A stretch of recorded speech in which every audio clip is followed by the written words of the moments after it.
हवा के साथ झूम के, हाँ गोल गोल घूम के।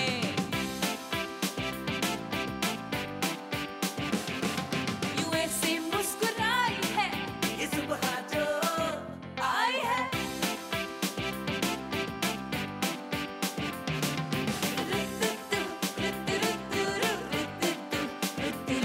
यूं गुनगुना रही है वो, सबको जगा रही है वो, हाँ फूल लेके चोंच में जो चिड़िया चहचहाई है।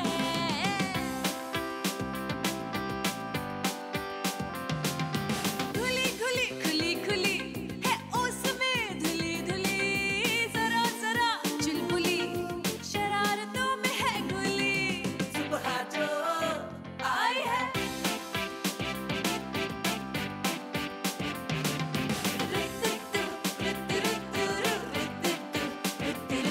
Good morning Pakistan. अस्सलामुअलैकुम, गुड मॉर्निंग पाकिस्तान। एक खूबसूरत सुबह के साथ हम आपके सामने हैं, एक बहुत ही प्यारा क्यूट सा टॉपिक लिए हुए। बहुत सारे लोग ये सोचते हैं कि लव मैरिज होती तो बस ज़िंदगी आसान, जिसको चाहा जिसको पसंद किया अगर वो मिल गया तो बस ज़िंदगी का मकसद पूरा हो गया, अब क्या। लेकिन ऐसा नहीं होता, और ऐसा नहीं होता वो आज हमारे इस प्रोग्राम से प्रूव हो जाएगा। क्योंकि ये तो एक ज़िंदगी का स्टेज है जब आप जिसको पसंद करते हैं वो आपकी ज़िंदगी का साथी या हम सफ़र बन जाता है। कॉलेज यूनिवर्सिटी में शायद आपकी मुलाकात हो और आपको लगता है कि उसको पाना ही ज़िंदगी का सबसे बड़ा मिशन है। और अगर आप ये देखें कि मोहल्ले में किसी को देखा और उसको देखकर आपने पसंद किया और वहाँ से रिश्ता आ गया, आपकी उससे शादी हो गई, तो बस आपको लगा ज़िंदगी में इससे अच्छी चीज़ और कोई हो ही नहीं सकती। ऑफिस में काम करने की गर्ज से गए और वहीं आपको अपना हमसफ़र मिल गया, तो आपको लगा वाह, अब तो साथ ही हमारी ग्रोथ होगी, हम एक दूसरे के शाना बशाना चल कर अपने घर और दुनिया ये सब चीज़ें एक साथ देखेंगे, एक साथ वक्त गुजारेंगे। तो लगता है कि बस सब कुछ मुकम्मल हो गया, अब ज़िंदगी का मकसद मिल गया। मगर ऐसा नहीं है। मोहब्बत करना तो आसान है, लेकिन मोहब्बत को निभाना बिल्कुल भी आसान नहीं, बल्कि बहुत मुश्किल है। और जब ये मुश्किल हद से ज़्यादा बढ़ जाती है तो फिर हमारा शो जन्म लेता है। और आज के शो में कुछ कपल्स आके यही बताएंगे कि हमें तो लगा था हमारी ज़िंदगी का मकसद पूरा हो गया, लेकिन अभी तो बहुत कुछ ज़िंदगी में बाकी है। किसी को कोई मुश्किलात, किसी को कोई मुश्किल, किसी को कोई मसले, हर किसी को कोई ना कोई डिफ़िकल्टी फेस करनी पड़ती, क्योंकि ज़िंदगी तो नाम ही दूसरा डिफ़िकल्टीज़ का है। सो आपके घर में अगर आपकी लव मैरिज है तो क्या प्रॉब्लम्स है? आइए कुछ रिलेटेबल बनाते हैं अपने शो के ज़रिए कि हमारे पास आज सेलिब्रिटीज़ और आम पब्लिक यहाँ आएंगे और बताएंगे कि मोहब्बत की शादी तो हो गई, लेकिन अब आगे क्या क्या क्या मुश्किलात वो फेस कर रहे हैं जो शायद आप भी फेस कर रहे हों, और उनका हल कुछ कुछ ढूंढने की हम कोशिश करेंगे जो उनको तो फ़ायदा पहुंचाएगा ही, लेकिन साथ आपको भी पहुंचाए। तो आइए देखते रहिए गुड मॉर्निंग पाकिस्तान, एक छोटे से ब्रेक के बाद।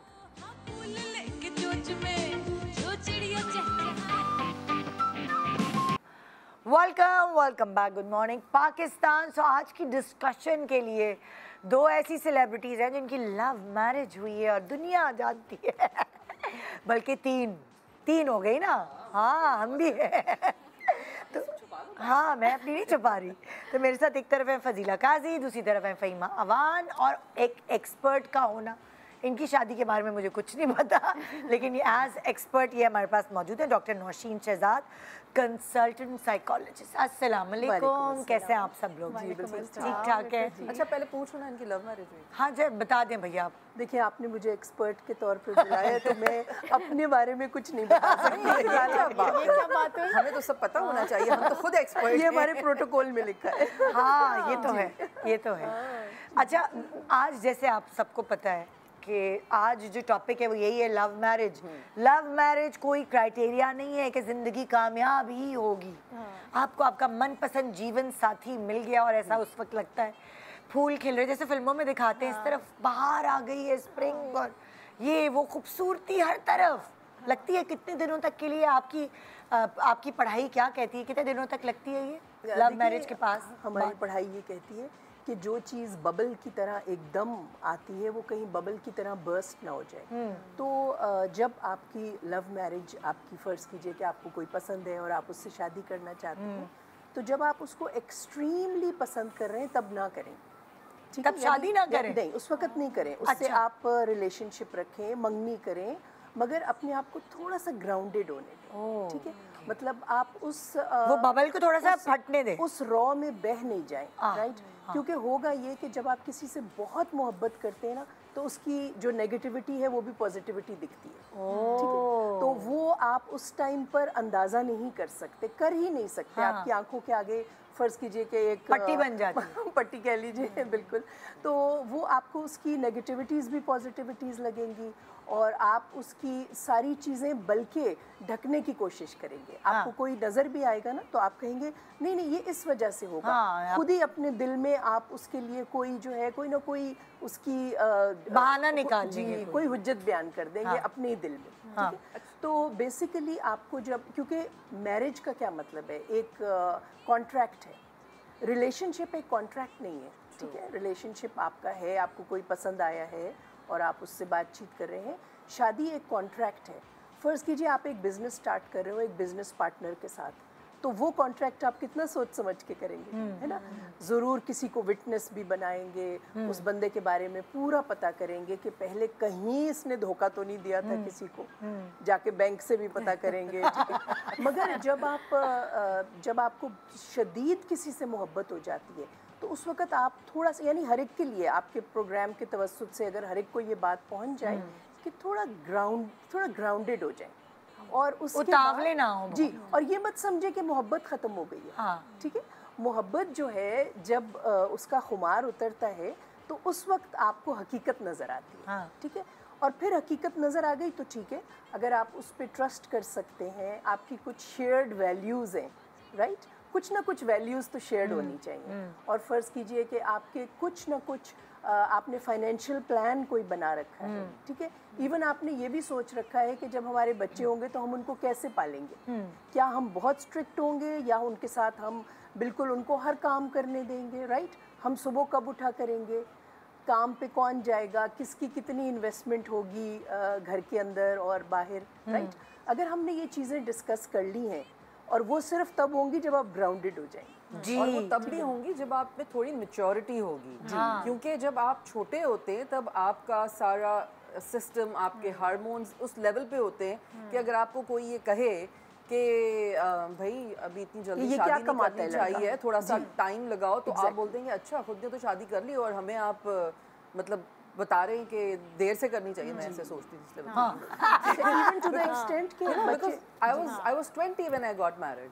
तो मैं उस वक्त, लेकिन मैं समझती थी अपने आप को कि मैं बहुत बड़ी हूँ और मैं बहुत समझदार हूँ, मुझे दुनिया का पता है, और यही, और आप कमाती भी तो थी ना, इंडिपेंडेंट भी हो गई थी ना ये। लेकिन तब भी इनकी बात बिल्कुल ठीक है कि आपको ना हर रिलेशनशिप में, बिकॉज देखो शादी होती है, चाहे वो लव मैरिज हो चाहे वो अरेंज मैरिज हो, जैसे डिग्री होती है ना, ऐसी शादी होती है। तो मुझे वाकई ये लगता है कि हमें, जब आप किसी के साथ आपका एक ताल्लुक़ बनता है या आप किसी को पसंद करते हैं, तो ये बहुत इम्पॉर्टेंट है कि आप थोड़ा सा स्लो डाउन हो जाएं, परेशान ना हो जाएं एकदम से। वही आपकी बात है कि थोड़ा ग्राउंडेड हो जाएं, लेकिन उसके लिए ना फिर आपको एक पीछे तरबियत चाहिए होती है। हमारे यहाँ सोसाइटी में माएँ क्या कहती हैं लड़कियों को, बस इस वक्त तक तुम्हारी शादी हो जानी चाहिए और बस ये वक्त तक तुम्हारी शादी हो जाए। इतना ज़्यादा शादी को फैंटेसाइज कर दिया है हमारे पास कि शादी होगी तो तुम ऐसे कपड़े पहनना, शादी होगी तो तुम अपनी मर्जी से घूमना फिरना। शादी से पहले यही डिस्कशन हो रहा था कि कौन सा जोड़ा पहनना है, कितना महंगा जोड़ा पहनना है, और ये बता दिया जी आपको फ्रीडम वहाँ जाके मिलेगा। इतनी अजीब बात है, जबकि शादी is full responsibility, big responsibility. हाँ, और आपको उसमें जाके इतना काम करना पड़ता है उस शादी पे। जिस दिन शादी खत्म होती है, शादी के दूसरे दिन से काम शुरू हो जाता है आपका, अपने रिश्तों पे, अपने आप पे, अपनी हर चीज़ पे, अपने घर पे। तो हमारे यहाँ ना शादी को मुझे लगता है बहुत फैंटेसाइज कर दिया है, जिसकी वजह से आप ये नहीं सोचते कि मुझे आगे क्या क्या प्लान करना है ज़िंदगी में, या ये बंदा जो है इसमें क्या चीज़ अच्छी है, या बंदी में क्या चीज़ अच्छी है बुरी है। बस आप एक फैंटेसी में मुब्तला हो के आप कहते हैं लॉन्ग टर्म में आप मुझे सोच ऐसा नहीं रहे लगता हो। है कि जो भी रिश्ता करने से पहले लड़की और लड़के को वेल प्रिपेयर्ड होना चाहिए कि बस मैं रेडी हूँ इस कॉन्ट्रैक्ट के लिए। ये कितनी अच्छी बात है कि बहुत सारी चीज़ें हैं, पूरा ख़ानदान, घर, हस्बैंड, हर चीज़ को लेके चलना। अगर आप वेल प्रिपेयर्ड होगे तो आप उसको ओन करोगे डिसीजन को। तो अपने डिसीजन को ओन करना है आपने। ओन करेंगे तो उसके बाद आप हर चीज़ ग्रेजुअली आपके सामने आती जाएंगी कि आज हस्बैंड की ये बात मुझे अच्छी नहीं लगी, बोलोगी ठीक है हाँ मैं ओन करती हूँ उस डिसीजन को, तो वो आगे लेके चलती है। लड़का भी लड़की भी तो ओन करे अपने तो वही वाली बात फजीला कही ना, उसके लिए थोड़ी मैच्योरिटी चाहिए। maturity। लेकिन जब मोहब्बत और प्यार और इश्क होता है तो मैच्योरिटी गई तेल ले। और तालीम पे जो है ना, मैंने देखा है अब माँ बाप पहले भी नहीं करते थे अभी, लेकिन मुझे तो जो बच्चे मिलते हैं लड़कियाँ लड़के, मैं कहती हूँ भाई आप अपनी डिग्री कंप्लीट करें, आप जो पढ़ाई कर रहे हैं अपने करियर के हवाले से उसे कंप्लीट कर लें, क्योंकि उससे भी आपको बड़ा कोई मतलब दुनिया देख या फिर अगले से लिखवा लें कि मुझे कंप्लीट करने देगा। नहीं, बाद में तो देखे नहीं होता। अच्छा, जैसे इन्होंने पट्टी की बात की ना, तो हम अपनी अपनी पट्टियों की बात करेंगे। पट्टी हमारी आंखों में जो पट्टी बन गई थी। हाँ, आपको बड़ी इंटरेस्टिंग बात बताऊं, एक दिन एक वेडिंग एग्जीबिशन था यहाँ पे एक बड़े से सेंटर में जी। तो मैंने अपना स्टॉल लगा लिया। Pre marital counselling. अच्छा, ठीक है। अब वहाँ जोड़े बिक रहे हैं लाखों के, और जोड़े बिक रहे हैं, और जी हम वेडिंग प्लानर्स हैं और हम केटरर्स हैं। मैंने कहा बेटा सब सही है, मगर शादी के बाद करना क्या है ये किसी को पता है? अच्छा, अब वो मैंने बड़ा लगा लिया प्री मैरिटल काउंसलिंग। अब वो ख़वातीन जो अपनी बच्चियों के लिए जोड़े देख रही थी, केटरर्स के पास आए हुए थे, बड़ी एलीट सी एग्जीबिशन थी। अब वो कह रहे हैं आपने क्यों स्टॉल खोला हुआ है यहाँ पे? तो मैंने कहा जी असल तो मेरा ही काम चलता है। आप पहले बच्चे को बता तो दें कि उसने फर्स्ट मंथ में क्या करना है, पहले 6 महीनों में क्या करना है, और पहले साल में क्या करना है। यानी मैंने MSc किया साइकोलॉजी में, तो पंजाब यूनिवर्सिटी से। तो वहाँ पर जब मेरा वाइवा हुआ तो उन्होंने कहा अब आप क्या करेंगी? मैंने कहा जी मैं प्रैक्टिस करूँगी। तो कहती मुझे तो किसी ने बताया आपकी मंगनी हो गई है और शादी होने वाली है। मैंने बहुत करियरिस्ट बनते हुए कहा नहीं मगर मैं तो प्रैक्टिस करूँगी। कहती नहीं, आप 1 साल कुछ नहीं करेंगे, आप 1 साल सिर्फ ऑब्जर्व करेंगी। बिल्कुल अपना मुंह जिप अप रखेंगी और आप ऑब्जर्व करेंगी कि कौन कैसा है। आप लोगों के मिजाज को समझिए। वो आपकी वजह से चेंज नहीं होंगे, और आपको उनका मिजाज ओवरनाइट पता नहीं चलेगा। आप घर के नौकरों का भी मिजाज समझिए, आप घर के माली का भी, आप घर के बड़ों का भी, और सबका मिजाज समझिए कि कोई किस तरह का है। अगर किसी को चाय नहीं मिली तो वो तब तो नखरा है या आपकी वजह से उसको गुस्सा है, राइट? या कोई सफाई पसंद ज़्यादा है या कोई चलता है। तो कहते हैं जब आप मिजाज समझ जाएंगी तो फिर आप अपना मिजाज बाद में समझाइए। अब देखिए कितनी अच्छी तरीके से ये कहते अपना मिजाज पहले दिन समझाने मत जाइएगा। आपका जो भी मिजाज, ये बात समझाई और आपने देखिए इसको नेगेटिव नहीं लिया। आजकल अगर आप किसी से ये बात करें बच्चियों से, तो वो कहती है ये हमारी रिस्पॉन्सिबिलिटी नहीं है, हम तो खुद, मतलब वो एक अजीब तरह का बना दिया हर घर में, मतलब सास बहू को राइवलरी बना दिया कि बस इनमें दुश्मनी रहेगी, और ये बता दिया कि आप जाएंगी तो आपका काम नहीं है कि आप समझें, यू नो, मतलब इस तरह की इतनी नेगेटिव बातें हैं। और सास के लिए भी कि नहीं ये तो तुम्हारा किंगडम है, यू नो, कोई आएगा तो खुद ही, ऐसा नहीं होता। मैं उन वाइवा लेने वाले टीचर का नाम भूल गई, बहुत पुरानी बात है चूंकि, मगर मुझे याद है कि उन्होंने दरिया को कूजे में बंद कर। सही बात है, बहुत खूबसूरत, ये इतने अच्छे तरीके से समझाया और कि पूरी बात का खुलासा, पूरी जिंदगी का खुलासा, कोई नेगेटिविटी नहीं है। देखो इसमें कोई ऐसी बुरी बात नहीं है कि लोग आपकी वजह से नहीं बदलेंगे। आप एक हैं, वो ज्यादा हैं। जब आप गई हैं उनकी किंगडम में, सो उनकी किंगडम पे रोप जमाने के लिए, उनकी कुर्सी पाने के लिए आपको थोड़े दिन जिप अप रखना पड़ेगा। देखिए किसी के यहाँ उनको आदत होती है हमेशा से उनके यहाँ बीफ पकता है, ठीक है, उनको पसंद होता है। किसी के यहाँ चिकन ज़्यादा बनता है, किसी के यहाँ सब्जियाँ बनती हैं। अब अगर आपने जाते ही अपनी इंटाइटलमेंट शो कर दी, हमारे यहाँ तो ये नहीं बनता, हम तो ये नहीं खाते, वो पहला ही बड़ा नेगेटिव इफेक्ट आ गया। वो भी, और आई थिंक सास को भी कंसिडरेट होना चाहिए कि अगर कोई नहीं खा रहा तो आप पूछ लें। जैसे मेरी बहू नहीं कुछ चीज़ें खाती, तो मैं उससे पूछ लेती थी कि मुझे समझ आ गया कि वो ये चीज़ें नहीं खाती है। हालांकि बेचारी ने बोला नहीं कभी भी, वो लगी रहती थी, थोड़ा बहुत इधर से उठा लिया जो खा लिया, तो मुझे फील हुआ, तो मुझे समझ आ गई। तो दोनों तरफ आपको थोड़ा कंसिडरेट होना पड़ता है। बिल्कुल। अच्छा, मेरा सवाल ये था कि आंखों पे क्या पट्टी बनी थी? हाँ, बहुत सारी पट्टियाँ थी। फॉर एग्जाम्पल इतनी जल्दी, बहुत फजीला वाली बात है ना कि बस फैंटेसी वर्ल्ड में थे हम तो। शादी तो बस एक ख्वाब है, बस हस्बैंड होगा, घूमेंगे फिरेंगे, ऐश करेंगे, बच्चा भी एक ख्वाब है कि बच्चे हो जाएंगे तो क्या हुआ, बच्चे हो जाएंगे। बच्चे तो एक फुल टाइम जॉब है जो हर वक्त रोता रहता है, जो मतलब हंसता जब किसी की गोद में होता है थोड़ी देर के लिए, 10 मिनट के लिए, उससे बच्चा सिर्फ रोता है। जैसी माँ सोने के लिए लेटती है, बच्चे का जो है ना भौंपू स्टार्ट हो जाता है। बच्चा, माँ लेटी रहेगी, बच्चा भी लेटा रहेगा। जैसे माँ उठ के जाएगी, बच्चा उठ के रोना शुरू करे, माँ चाहिए गोद में। तो बहुत बड़ी जिम्मेदारी है, बहुत बड़ी जिम्मेदारी है। नहीं, पट्टी क्या बनी? मैं तो पट्टी का सवाल कर रही हूँ। यही थी कि मैं तो ये समझती थी कि मियाँ बीवी बस सिर्फ एंजॉय करते हैं और बस हंसते हैं और बातें करते हैं और घूमते फिरते हैं। इनकी पट्टी थी फैंटेसी वर्ल्ड, फैंटेसी वर्ल्ड की पट्टी। मुझे तो अपने मियाँ से बहुत शदीद मोहब्बत हुई थी, सही बता रही हूँ। मोहब्बत की शदीद पट्टी बंधी हुई थी, बिकॉज कैसे एक तो रोजाना फूल लेके आ जाता था और फूल मेरी कमजोरी। वो उसने ना पता नहीं कैसे उसको पता चल गया, वो रोजाना एक गुलाब का फूल शाम को लेकर पे हाथ रखते थे वो, है ना। एक तो वो, एंड फिर आई think he is very caring. लेकिन अगेन वही बात है ना कि जब कोई बहुत केयरिंग है तो आपको उस एज में बहुत अच्छा लगता है, but you don't see the other side of that. वो जो भी केयरिंग और वो है, वो पॉसेसिवनेस भी होती है, वो ये भी होता है कि कंट्रोल एक पूरा हो मेरा। लेकिन आई थिंक वो भी इस एज में होती है कि उनको समझ नहीं आती कि ये इमोशन हम कैसे बताएं।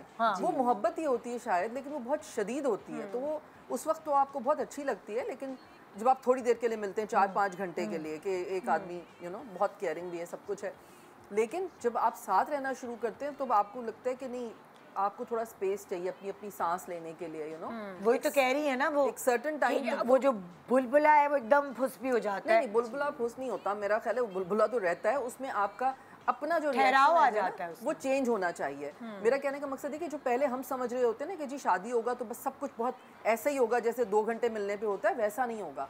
तो शादी के बाद आपका आई थिंक मोहब्बत वाला इमोशन जो है वो थोड़ा आहिस्ता आहिस्ता चेंज होता है, ऐसे कि आप एक दूसरे का केयर करते हैं, रिस्पेक्ट करते हैं, लिहाज करते हैं एक दूसरे की कुर्बानियों का। विद द टाइम मुझे लगता है कि जैसे अगर मैंने इतना टाइम जो गुजारा है, तो अब हम और मैं और कैसे एक दूसरे के लिए क्या सोचते हैं, हम ये सोचते हैं कि यार देखो, वो सोचता है कि उस वक्त इस औरत ने मेरे लिए ये कुर्बानी दी, तो मैं इसकी इस चीज़ का मान रखूँ, ख्याल रखूँ। मैं सोचती हूँ कि यार एक आदमी ने मेरे लिए उस वक्त इतना ज़्यादा सब कुछ किया, तो अब चलो मैं उसकी कोई बात मान लूँ। तो ये चीज़ आपको ना विद द टाइम डेवलप करनी पड़ती है, एक दूसरे की मोहब्बत का, एक दूसरे के इमोशन का ख्याल रखना पड़ता है, और फिर आपको लिहाज भी रखना पड़ता है, और वो चीज़ फिर आहिस्ता आहिस्ता डिफरेंट हो जाती है। मोहब्बत वो भी होती है, मोहब्बत की एक अलग शक्ल, मोहब्बत की शक्लें जिंदगी के हर स्टेज पर बदलती ही जाती। और मैं तो अपनी इस पट्टी से खुश हूँ, अल्हम्दुलिल्लाह। हाँ, मुझे लगता है कि सही फूल अभी तक आ रहे हैं फिर तो बिल्कुल खुशी। ये देखें ना कितने फूल ही फूल हैं बस जी। अच्छा, मोहब्बत में मुझे लगता है कि जैसे माँ और बच्चे की मोहब्बत होती है तो बच्चा माँ के पास बहुत सेफ फील करता है, वो कहते हैं यहाँ ये मुझे हार्म नहीं करेगी। तो आप हमेशा वही रिलेशनशिप में आते हैं, लड़की यही समझती थी कि हाँ मैं ये तो परफेक्ट हस्बैंड है और मैं इस पर ट्रस्ट कर सकती हूँ, मैं यहाँ सेफ हूँ।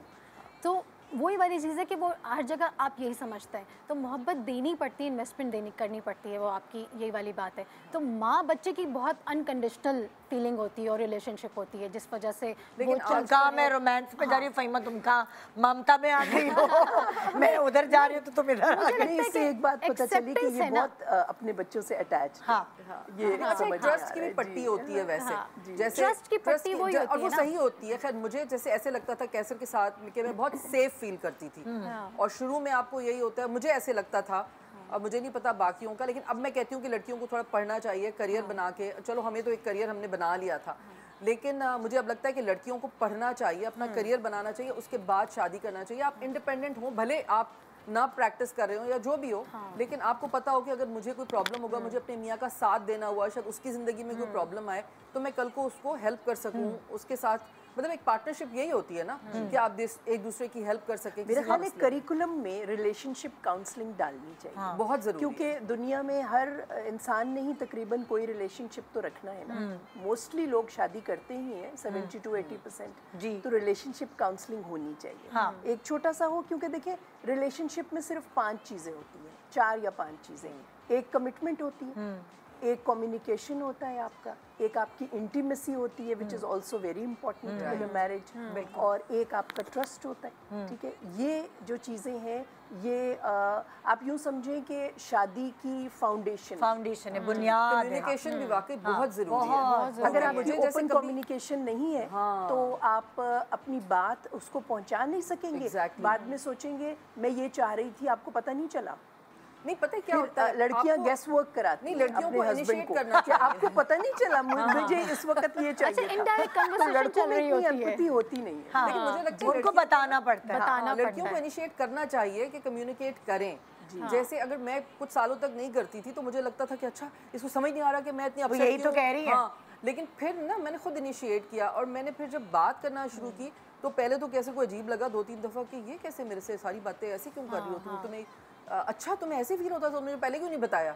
तो मैंने कहा मैं समझती तुम्हें पता चल जाएगा। वही एग्जैक्टली तो हम ये समझते हैं कि दूसरे को हमारी फीलिंग्स ऑलरेडी पता है। इसी तरह एक पॉडकास्ट ज़्यादा मोहब्बत का ये नुकसान है। एक ब्रेक के बाद हम वापस आते हैं, फिर से कंटिन्यू करते हैं कि मोहब्बत के नुकसान आपको हम बताएंगे। Good morning.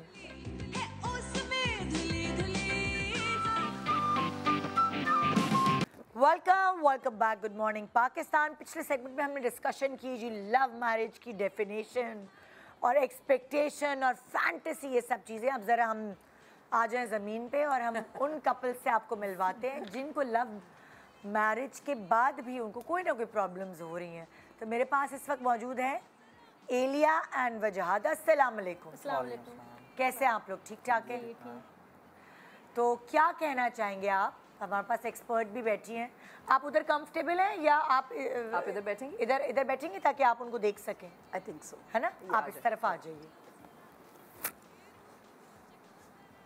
इस तरफ आ जाइए ताकि आप उनको देख भी सकें, उनकी बात भी सुन सकें। और शक्ल देख के भी तो ज़रा जी बिल्कुल ठीक। जी हमारा स्टोरी है। थोड़ा सा ज़ोर से बोलेंगे आप। हमारी लव मैरिज हुई थी, तो हमारा सिलसिला कुछ ऐसा था कि हम लोग जहाँ रहते थे, ये नेबर थी हमारी बेसिकली। अच्छा। तो ऊपर ये लोग शिफ्ट हुए थे, तो बहनें थी मेरी, एक जॉइंट फैमिली सिस्टम था मेरा। तो इनकी लड़कियाँ सारी बातें होती हैं तो वो फ्रेंड्स हो जाती हैं, तो फिर इनकी दोस्ती हो गई थी। तो ये था कि घर में आना जाना सारी बातें, लड़कियाँ दोस्त हो जाती हैं तो वो अंडरस्टैंडिंग काफ़ी लड़कियों की आपस में अच्छी होती है।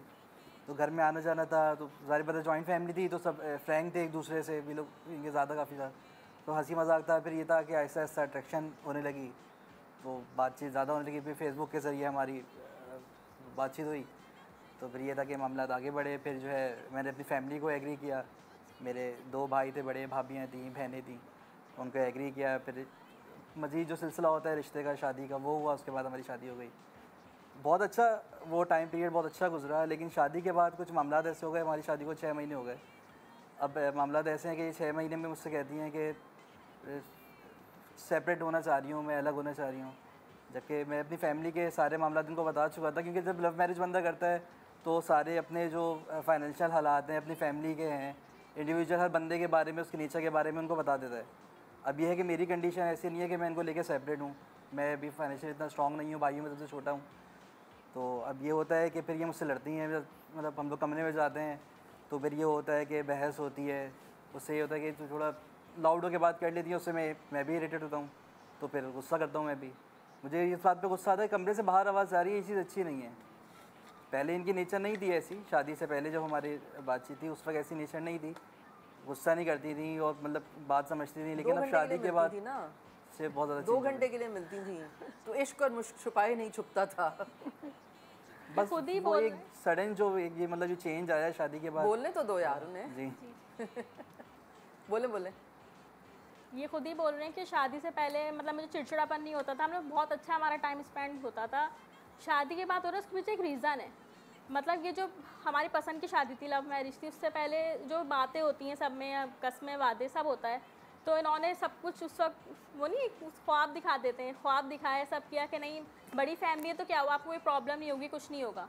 जब हमारी शादी हुई, शादी के बाद तो मैं इनसे कुछ बोल रही हूँ कि मुझे इसकी ज़रूरत है, इस चीज़ की ज़रूरत है, मुझे ये चाहिए, तो ये बिल्कुल एकदम नहीं, मैं तो नहीं कर सकता, मैं तो बताऊंगा, देखूंगा। और मेरे सामने अपनी फैमिली को, बहनों को, भाभीयों को, उनका जो काम है वो कर रहे हैं, उनको फ़ौरन पैसे दे रहे हैं और उनकी बहनें मुझ पर आके टॉन्ट कर रही हैं, मुझे चिढ़ा रही हैं इन्हीं के सामने लेकिन ये कुछ भी नहीं बोलते उस पे। देखो शादी से पहले तो म्यूजिक बजता होगा तुम्हारे चारों तरफ। जी वो बिल्कुल अलग था। हाँ, तो अब म्यूजिक नहीं बज रहा तो तुम्हें अब जाहिर है बुरा लग रहा है, लेकिन उन्होंने बता दिया था ना म्यूजिक के साथ साथ कि ये सारे मेरे मसाइल हैं। जी तो फिर अब नहीं, वो कह रही हैं कि उनकी ख्वाहिशात पूरी हो जाती हैं बहनों वगैरह की, और मेरे साथ ये बिल्कुल पूरी नहीं करते, जरूरी और मेरे सामने उनकी करते हैं। और फिर वो मुझे चाहती है, देखिए जब मैं मेंटली डिस्टर्ब एक लड़की होती है तो फिर कमरे में जाके अपने हस्बैंड से ही बोलती है, तो फिर मैं इनसे शिकायत करती हूँ, जाहिर सी थोड़ा लाउड हो जाता है, तो फिर ये बोलते हैं आप बदतमीजी कर रही हैं, चिढ़ रही हैं, तो फिर मैं किससे बोलूँगी? सही बात, हस्बैंड से बोलूँगी ना अपने। तो आप क्यों नहीं एहसास करते? आप शिकायत किए जा रहे हैं। मैं इनको ये कहता हूँ कि जो ज़रूरियात है वो मैं पूरी कर रहा हूँ, लेकिन अगर फैमिली की भी कुछ रिस्पॉन्सिबिलिटी है, नई शादी हुई है, देखें लव मैरिज होती है तो जाहिर बात है फैमिली को भी कुछ इशूज़ होते हैं। तो ये होता है, मैं कहता हूँ कि अभी हमारा टाइम स्टार्टिंग का टाइम है, तो उनको कोई मसले ना हो हमसे। अब जाहिर बात है कि फैमिली की जिम्मेदारियाँ हैं कुछ, मैं बंदा अपनी जेब के हिसाब से चीज़ें लेके चलता है। अब कुछ एक्स्ट्रा जो ख्वाहिशात हैं वो मैं पूरी नहीं कर सकता, जो मैंने की है शादी से पहले वादे, लेकिन अभी वो टाइम मेरे पास ऐसा नहीं है कि मैं वो वादे पूरे कर सकूँ। तो कब आएगा वो टाइम? आएगा, अभी 6 महीने हुए हैं शादी को। ये तो कब आएगा टाइम? ये भी तो गलत है ना कि आप किसी को टाइम की कोई लिमिट ही ना बताए, पता चले आप 15 साल बाद आएगा टाइम। लेकिन आप फैमिली को कर सकते हैं, लेकिन वाइफ को नहीं कर सकते। चले हम एक्सपर्ट के हवाले करते हैं ना आपके मसाइल। ये छोटे छोटे मसाइल हर घर में होते हैं। ठीक है, तो पहले आप ये बताएं कि आप दोनों मसला हल करना चाह रहे हैं? जी जी जी बिल्कुल। अच्छा, क्योंकि कई दफ़ा शुगल होता है मियाँ बीवी का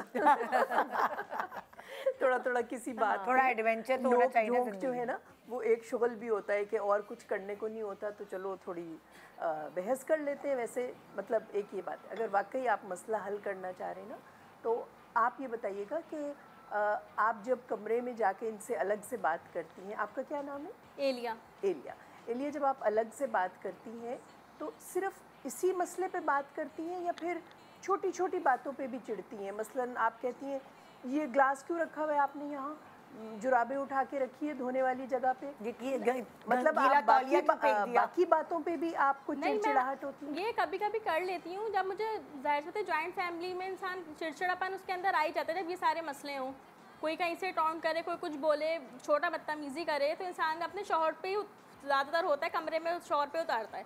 तो मैं ये करती हूँ कि ये गिलास क्यों रखा हुआ है, लेकिन हर वक्त नहीं करती।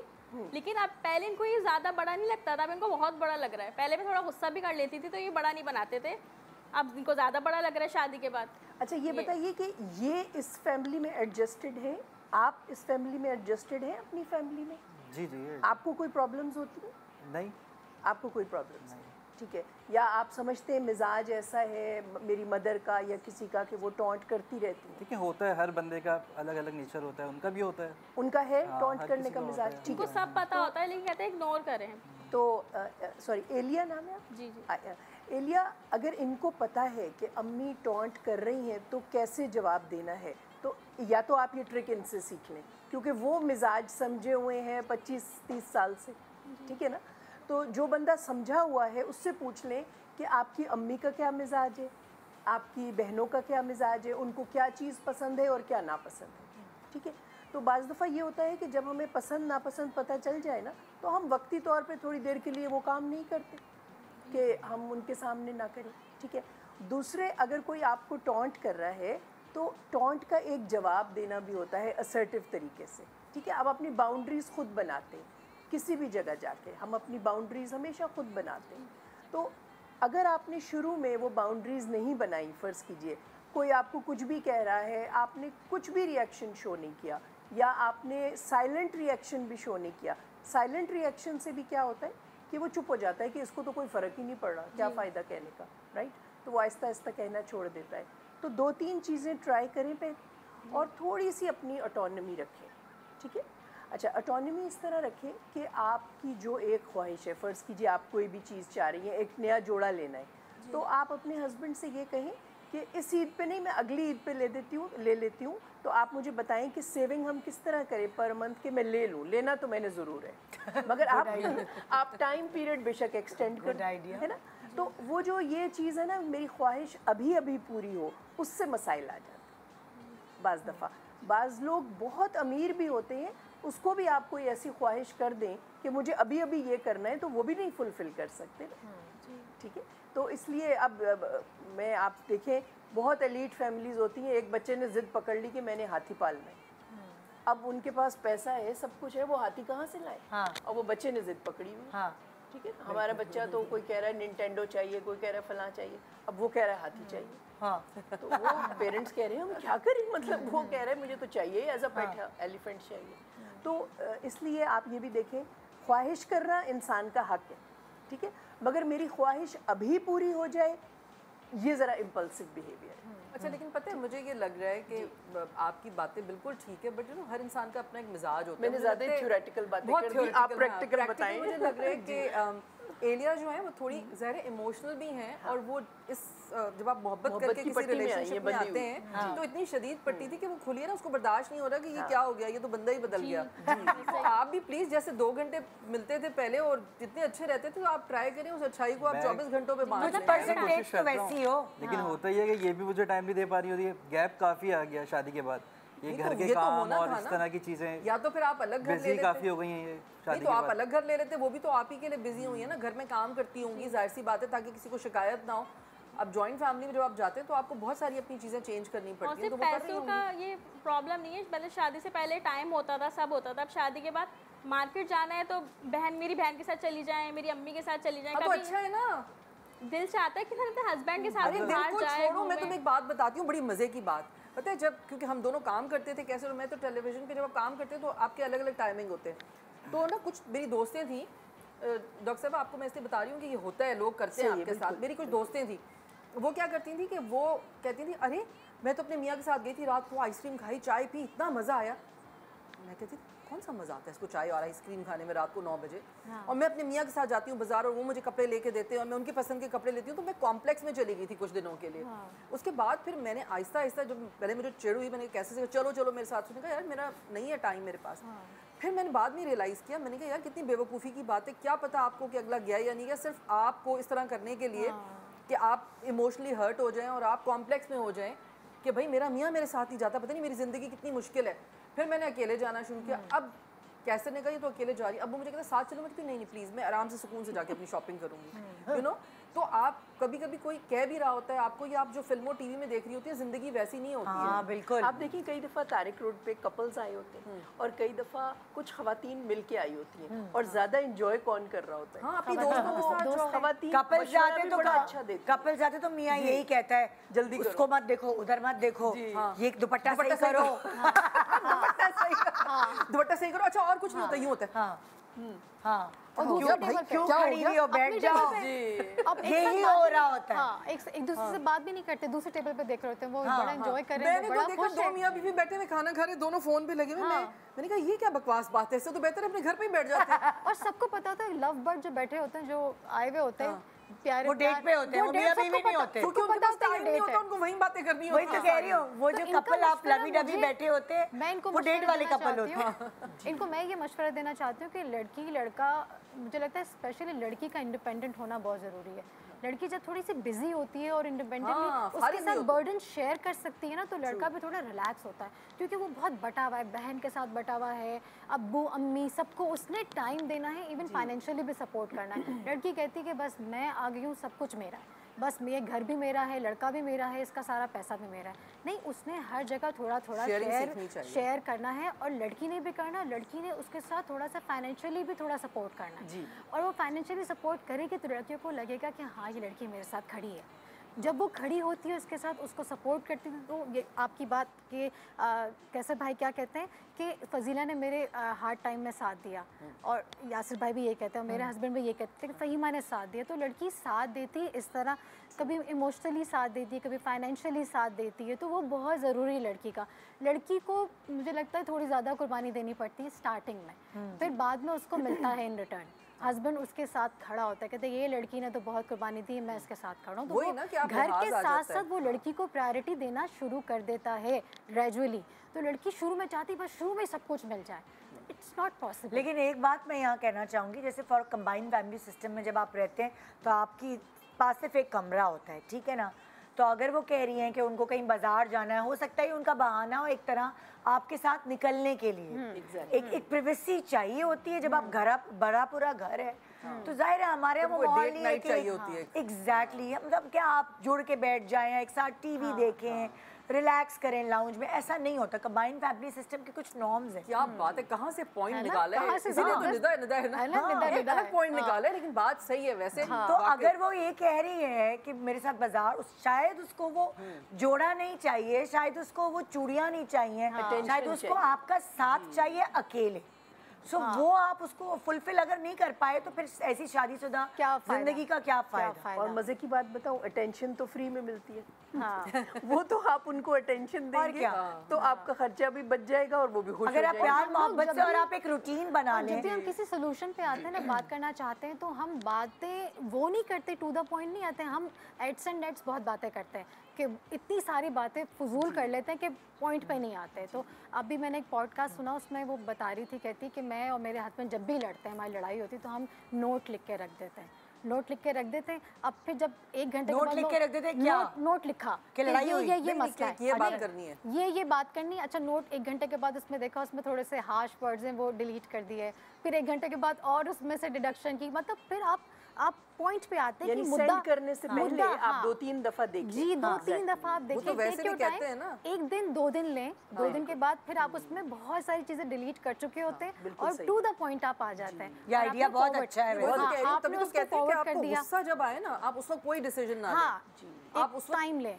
हमने तो मैंने और मेरे मियाँ ने तो एक अलग रूल बना लिया है। ये हमारे पास तो टाइम नहीं है कि हम नोट लें और उस पर लिख के। मेरे मियाँ करते जब गुस्से में होते ना तो वो कोई वॉइस मैसेज भेज देते हैं और मैं वो सुनती ही नहीं। ये अच्छा करती है। मैं वो सुनती ही नहीं। उसके बाद मैं 2 दिन बाद देखती हूँ वो डिलीट हुआ वो होता है। जब गुस्सा होता है मैंने कहा ये अच्छा फॉर्मूला है। तो ये बिल्कुल उसी तरह है कि आपने जो भी हार्श वर्ड्स हैं वो आपने बोल दिए। मैं भी जब गुस्से में होती हूँ मैं वॉइस मैसेज कर देती हूँ, वो भी नहीं सुनते और उसके बाद 2 दिन बाद मैं चुपके से डिलीट। लेकिन अगर किसी को तजस्सुस हो तो वो सुन भी लेगा वैसे। पहले होता था जब इमेच्योर थे हम। इसको हम जर्नलिंग कहते हैं। जर्नलिंग जो है उसमें आप अपने बिल्कुल रॉ इमोशंस अपनी डायरी में लिख लेते हैं, ठीक है, अपने रॉ इमोशंस। और उसके बाद उसको थोड़ी देर के बाद दोबारा देखते हैं कि उस वक्त मेरी ये फीलिंग थी, अब क्या हो रहा है। यानी थोड़ी सी डीप ब्रीदिंग कर ली, थोड़ा सा आपका वो जो करंट वो जो था बहुत ज़्यादा डिसरेगुलेशन हो रही थी वो कम हो गई, तो अब आपको ये कम लगेगा और फिर अगले 1-2 दिन में तो शायद हंसी आ जाए। हंसी आ जाएगी। ऐसे ही होता है। क्यों गुस्सा किया इस वजह से? इनकी जिंदगी में जो पॉइंट्स हैं वो यही हैं कि भरा पूरा घर बहुत अच्छा लगता है, लेकिन जिसकी शादी को 6 महीने हुए हों और लव मैरिज है उसको भरा पूरा घर नहीं अच्छा लगता उस वक्त। तो उसके लिए थोड़ा सा टाइम, वही जो 2 घंटे आप मिलते थे, चलो 2 घंटे नहीं 1 घंटा हर हफ्ते डेट पे ले जाओ ना, एक डिनर, एक वीकेंड। क्योंकि शादी पे काम करना पड़ता है। शादी हो गई तो ऐसा नहीं होता कि बस हो गई। तो सडन अगर हम प्लान करते हैं तो सारी बातें सब चीजें देखनी पड़ती हैं। नहीं, मतलब क्या फैमिली भी साथ बैठेगी? एक दिन पहले प्लान कर लें, आप मुझे ऑफिस में बोल देंगे आज मेरा मूड है। स्टैंड लेना पड़ेगा, आपको उनको बोलना पड़ेगा या बताना पड़ेगा कि भाई आज मैं अपनी बीवी के साथ जा रहा हूँ। इसमें ऐसी क्या बात है, फैमिली शादी 4 दिन उनके साथ जा रहे हैं और 2 दिन इनके साथ जा रहे हैं, तो इसको भी हम बैलेंस ही कहेंगे। नहीं, वो 4 दिन ना जाएं भाई उनके साथ। इसमें ऐसी कोई आपकी काम है ना, हम ये थोड़ी कह रहे हैं कि एक दिन एक बहन को लेके जाओ, लेकिन बीवी को टाइम देना इस तरह बहुत जरूरी है, बहुत जरूरी। उन लोगों के आप अखराजात पूरे कर रहे हैं, अपने फर्ज निभा रहे हैं, उनके साथ घूमना फिरना हाँ कोई साल में 1 दफा या मतलब 1 महीने में हो गया। खुद भी रियलाइज करना चाहिए कि भाई अगर जा रहे हैं एक मैरिड कपल, तो आपको अगर वो बोलेगा अभी बच्चा लिहाज में आपका बोलेगा क्या कहते हैं अहमद अम्मा चले भैया नहीं आप लोग जाओ भाई हम रेस्ट कर रहे हैं, थोड़ा उनको थोड़ा सा टाइम स्पेस देना पड़ता है कपल्स को। हमारे यहाँ तो कुछ ज्यादा ही ऐसा है, इस तरह तो नहीं हो सकता। वो उनको ऐसा शादी होते ही लगता है माँ बाप को, लड़के के माँ बाप को भी और लड़की के माँ बाप को भी, है बच्चा हाथ से निकल गया, बच्ची हाथ से निकल गई, पता नहीं हमारी उस पर वो खत्म हो गया। जो आप सही कह रही हैं, इवन गर्ल्स के पेरेंट्स भी यही करते हैं, वो भी बच्चियों को और दामाद को काबू में रखना चाहते हैं। एग्जैक्टली जी। एक छोटा सा ब्रेक के बाद देखते रहिए गुड मॉर्निंग पाकिस्तान।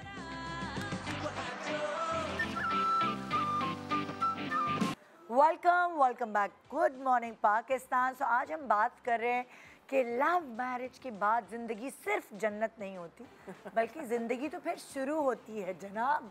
और फिर जब ज़िंदगी शुरू होती है तो उसमें ये प्रॉब्लम्स होती हैं। अब हमारे साथ कौन बैठे हैं? सबिया इनफात दिल लेके बैठे हैं, वो भी टूटे हुए। पहले ही टूटा हुआ दिल और टूटे हुए। और वो होता था ना, एक दिल बनाया जाता था जिसमें से तीर घुसा हुआ। कितने छिछोरेपन किए हम लोगों ने। ओ माय गॉड जी। ये दिल आपने मुंह छुपा के बैठना है क्या? जी। अच्छा चलो भाई, नहीं बताओ, मुंह नहीं दिखाना चाहते वो तो चले। चल आप लोगों की मर्जी, बताएं बात क्या है। अस्सलाम वालेकुम। जोर से बोलें ज़रा। अस्सलाम वालेकुम। वालेकुम सलाम। सलाम। हमारी लव मैरिज है और हमारी शादी को जो है वो 3 साल हो चुके हैं। और इन्होंने मुझे प्रपोज़ किया था। असल में हमारे ख़ानदान में जो है आउट जो बरादरी होती है उसमें शादी नहीं की जाती ना, आउटकास्ट में। तो जब इन्होंने घर पर रिश्ता भेजा तो घर वाले बिल्कुल एग्री नहीं हुए। उसके बाद काफ़ी टाइम तक हम लोग बात करते रहे, लेकिन घर वालों को पता नहीं था। लेकिन जब जाहिर सी बातें घर वाले एग्री नहीं कर रहे थे तो फिर हम दोनों ने मिलकर ये फ़ैसला किया कि हम लोग जो है कोर्ट मैरिज कर लेते हैं। हम लोग ने शादी कर ली। शादी के बाद अब तकरीबन 3 साल का अरसा गुजर चुका है। मुझे अपने हस्बैंड से ये शिकायत है कि ये मुझ पर शक बहुत ज़्यादा करते हैं। मतलब पहले कुछ और इनका बिहेवियर होता था, अब इनका जो है ना शक बहुत ज़्यादा दिन ब दिन बढ़ता ही चला जा रहा है। और मुझे अच्छा फ़ील नहीं होता क्योंकि मैंने इतने ज़्यादा स्ट्रगल के बाद, इतनी ज़्यादा भागदौड़, इतनी ज़्यादा उसके बाद मैंने इनसे शादी की है। इन्होंने भी की है, इन्होंने भी मेरे लिए बहुत कुछ किया है। लेकिन इतना सब कुछ करने के बाद एक दूसरे के साथ मोहब्बत से रहने के बजाय एक दूसरे पर शक करना, तो मुझे बहुत बुरा फ़ील होता है। और मुझे ऐसा लगता है कि कभी कभी मैंने बहुत गलत फ़ैसला कर लिया है। क्योंकि अक्सर ऐसा होता है, मैं अपनी बहन से बात कर रही होती हूँ तो ये मुझसे पूछते हैं कि तुम किससे बात कर रही हो। मैंने इनसे कहा कि मेरी बहन आयशा का फ़ोन है, तो मुझसे फ़ोन लेकर फिर उससे बात करने लगते हैं। क्योंकि जब शादी से पहले अक्सर मैं इनसे बात करती थी तो ऐसा होता था कि मैं अपनी फैमिली में रहती थी और मेरे घर वालों को पता नहीं था कि मैं इनसे बात कर रही हूँ। तो मैं अक्सर ये कहती थी कि हाँ अम्मी मेरी दोस्त का फ़ोन है और मैं फ़ायज़ा से बातें कर रही हूँ। तो अम्मी तो नहीं पूछती थी कि कौन है, लाओ मेरी बात करवाओ। लेकिन ये मुझसे फ़ोन लेकर कंफर्मेशन करते हैं कि तुम वाकई ही अपनी बहन आयशा से बात कर रही हो। तो मुझे बहुत ज़्यादा इस बात पर शर्मिंदगी सी फ़ील होती है कि मैंने ही इनके खातिर इस तरह की हरकतें की और आज यही जो है मुझे इस बात पे एक ताना दे रहे होते हैं और मेरे साथ इतना मिसबिहेव कर रहे होते हैं। तो मुझे बहुत अजीब सा फ़ील होता है। आप कुछ कहना चाहेंगे अपने? जी अस्सलाम वालेकुम। मैं बस यही कहना चाहूँगा कि इन्हें शायद ये गलत लगता है, क्योंकि मैंने भी अब ये शादी को 3 साल गुजर चुके हैं, तो 3 साल से साथ हूँ। इंशाल्लाह आगे इसमें सिफर भी लगेगा, 30 साल तक भी साथ रहेंगे। वेरी गुड कमिटमेंट है। बाकी कुछ चीज़ें हैं इन्हें लगता है मैं शक करता हूँ, शायद हो सकता है मैं करता हूँ शक, लेकिन वो शायद मेरी मोहब्बत है वो बहुत ज़्यादा बढ़ सिक्योरिटी है वो। हाँ शायद मैं इनसिक्योर फील कर रहा हूँ। शायद हमारे माशरे में एक ऐसा कॉन्सेप्ट बना दिया गया कि भाग के शादी जो लड़कियाँ करती हैं वो ऐसी होंगी वैसी, या जो लड़के भाग के शादी करते हैं। तो शायद कहीं ना कहीं हम अपने माशरे में अपने लोगों के बीच जो है उनकी गलत बातों को भी एक माइंड के किसी हिस्से में सेव कर लेते हैं, उसको मानने लगते हैं।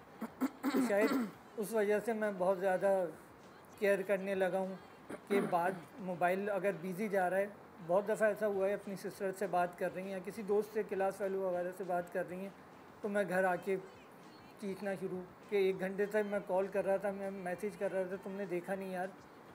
फिर वो छोटी छोटी चीज़ें मतलब वो बनती चली जाती हैं और इन्हें फिर एतराज़ होता है कि आप शक करते हैं, शायद उसका नाम शक दे सकते हैं। अच्छा, अगर मैं आपसे सवाल ये करूं, जी, मर्द और औरत एक दूसरे को लेकर इनसिक्योर क्यों होते हैं, क्या वजूहात होती हैं ऐसी?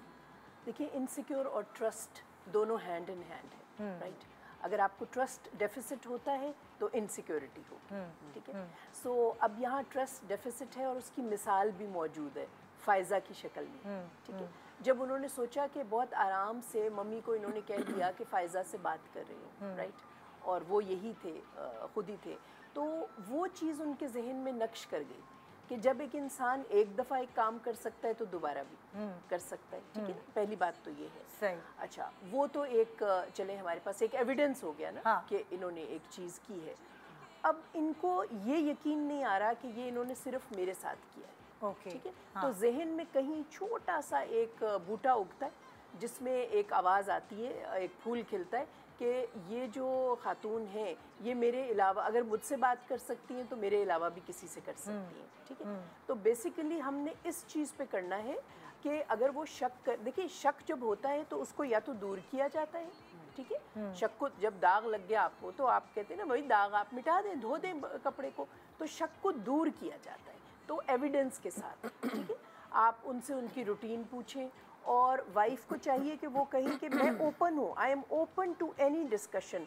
आप मुझे आप मेरा चले टेलीफोन का वो चेक कर लें कि मैं कहाँ कहाँ फ़ोन करती हूँ। अच्छा, आजकल एक दो तो ये दफ़ा भी तो कर available लेंगे, है। लेकिन जी। अगर ये रूटीन बच जाएगा जी। जिंदगी का, सुबह दोपहर शाम, सो बहुत उलझन होती है अगर ये रूटीन। अच्छा, मैं आपको बताऊं, दोनों को उलझन हो रही है। हाँ। वो मर्द कौन सा कोई बहुत जो है वो खुशी में है कि वो शक कर रहा है। हाँ। वो भी तो एक कर्ब से गुजर रहा है। हाँ। ठीक है, और औरत भी गुजर रही है। एक्चुअली दोनों एक नेगेटिव इमोशन को बढ़ावा दे चले जा रहे हैं, तो उनको उसको दूर करना है। ठीक है, तो अब इनको या तो दूर करना चाहिए है, खुद से अपना एक बनाएं कि मैं क्या ऐसा करूं कि आपको मुझ पे शक ना हो, और मैं क्या ना करूं। आप जो कहेंगे मैं वो कर लूंगी, बस शक खत्म हो जाए। ठीक है, और शौहर को भी ये कहना चाहिए कि मेरे ख्याल है अगर तुम ये ना करो ना तो मुझे बिल्कुल शक नहीं होगा। हाँ। ठीक है, यानी किसी पॉइंट पे आके। और तीसरी बात, बीइंग अ साइकोलॉजिस्ट, अगर बहुत शक हो रहा है हर चीज़ के बावजूद,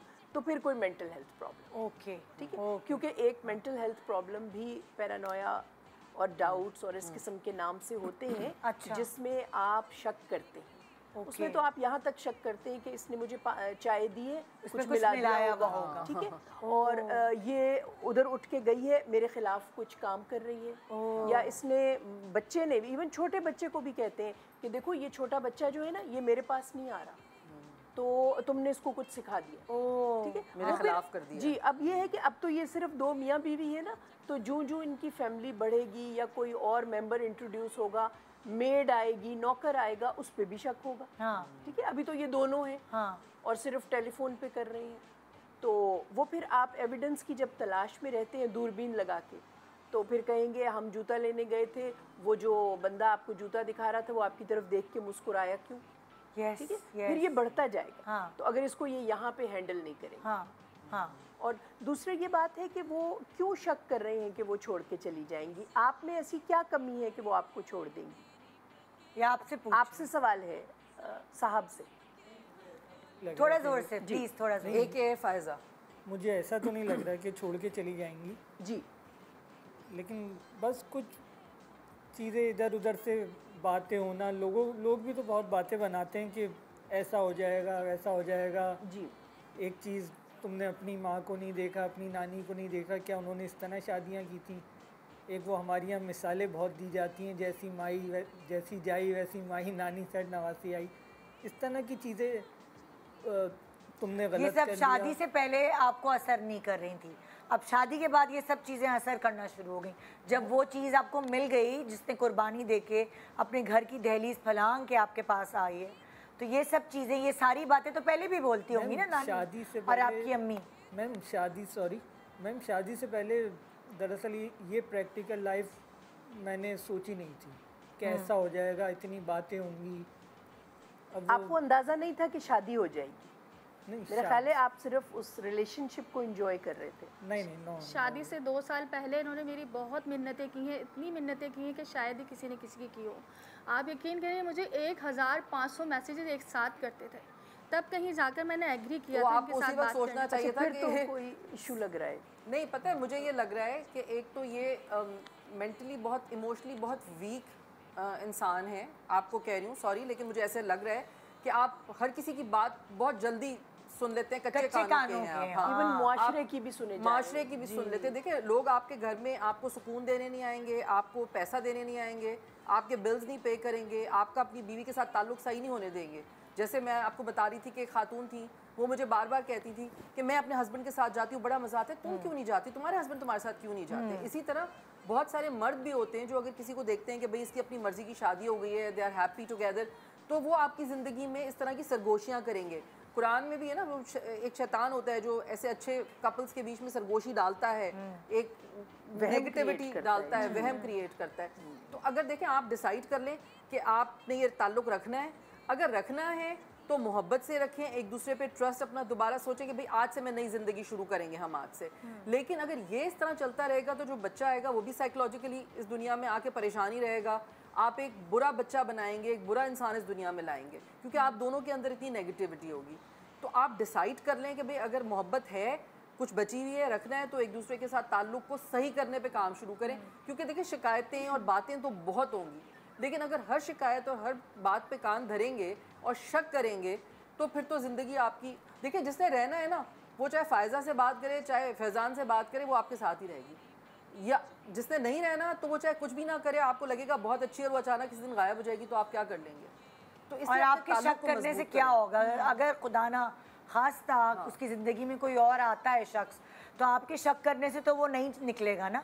बल्कि आपकी मोहब्बत से हो सकता है कि वो निकल जाए। वो सोचे कि इंसान कभी कभी थोड़ी देर के लिए इस तरह अपनी बात करने के लिए ज़रूरी नहीं है कि कोई मोहब्बत ही कर रहा हो किसी से, कभी आप किसी से अपनी बात भी शेयर करना चाहते हैं। तो हमारे यहाँ लेकिन जेंडर का प्रॉब्लम है सोसाइटी में कि अगर आपने किसी मर्द से बात की तो वो आपका कोई खुदा न खास्ता कोई नेगेटिव रिश्ता ही है उसके साथ। तो इन चीज़ों को थोड़ा आपको अपने जहन को ठीक करना पड़ेगा। एक बात फैज़ा इनसे ये पूछती हूँ कि चले एक तो चीज़ है कि आपको शक है, कोई इनकी खूबी बताएं कोई खूबी बताएं, क्या खूबी है बेगम में? खूबियाँ बहुत सारी हैं जी, कि मसलन नंबर 1, अगर ये बातें फजूल हैं जैसे आप लोगों ने समझाया, मुझे भी कहीं ना कहीं लगने लगा कि हाँ नहीं, इनकी खूबी क्या है बताएं। खाना कैसा बनाती हैं? बहुत अच्छा बनाती हैं। और घर कैसा रखती हैं? घर को अच्छा, जब आप आती हैं तो आपको आपके साथ क्या बात करती हैं? जो रोज़मर्रा की बातें होती हैं, आज ये हुआ, वहाँ चली गई थी अम्मी, शिकायतें नहीं लगाती आपकी बहनों की या आपकी अम्मी की? वो ये तो चलता ही रहता है, ये तो नहीं, ऐसा नहीं है। मैं कभी भी इनकी फैमिली को लेकर कोई ऐसा इशू पैदा नहीं करती, क्योंकि इनकी फैमिली में भी मुझे आज तक वो रिस्पेक्ट नहीं मिल सकी जो कि मैं चाहती हूँ कि मुझे मिलनी चाहिए।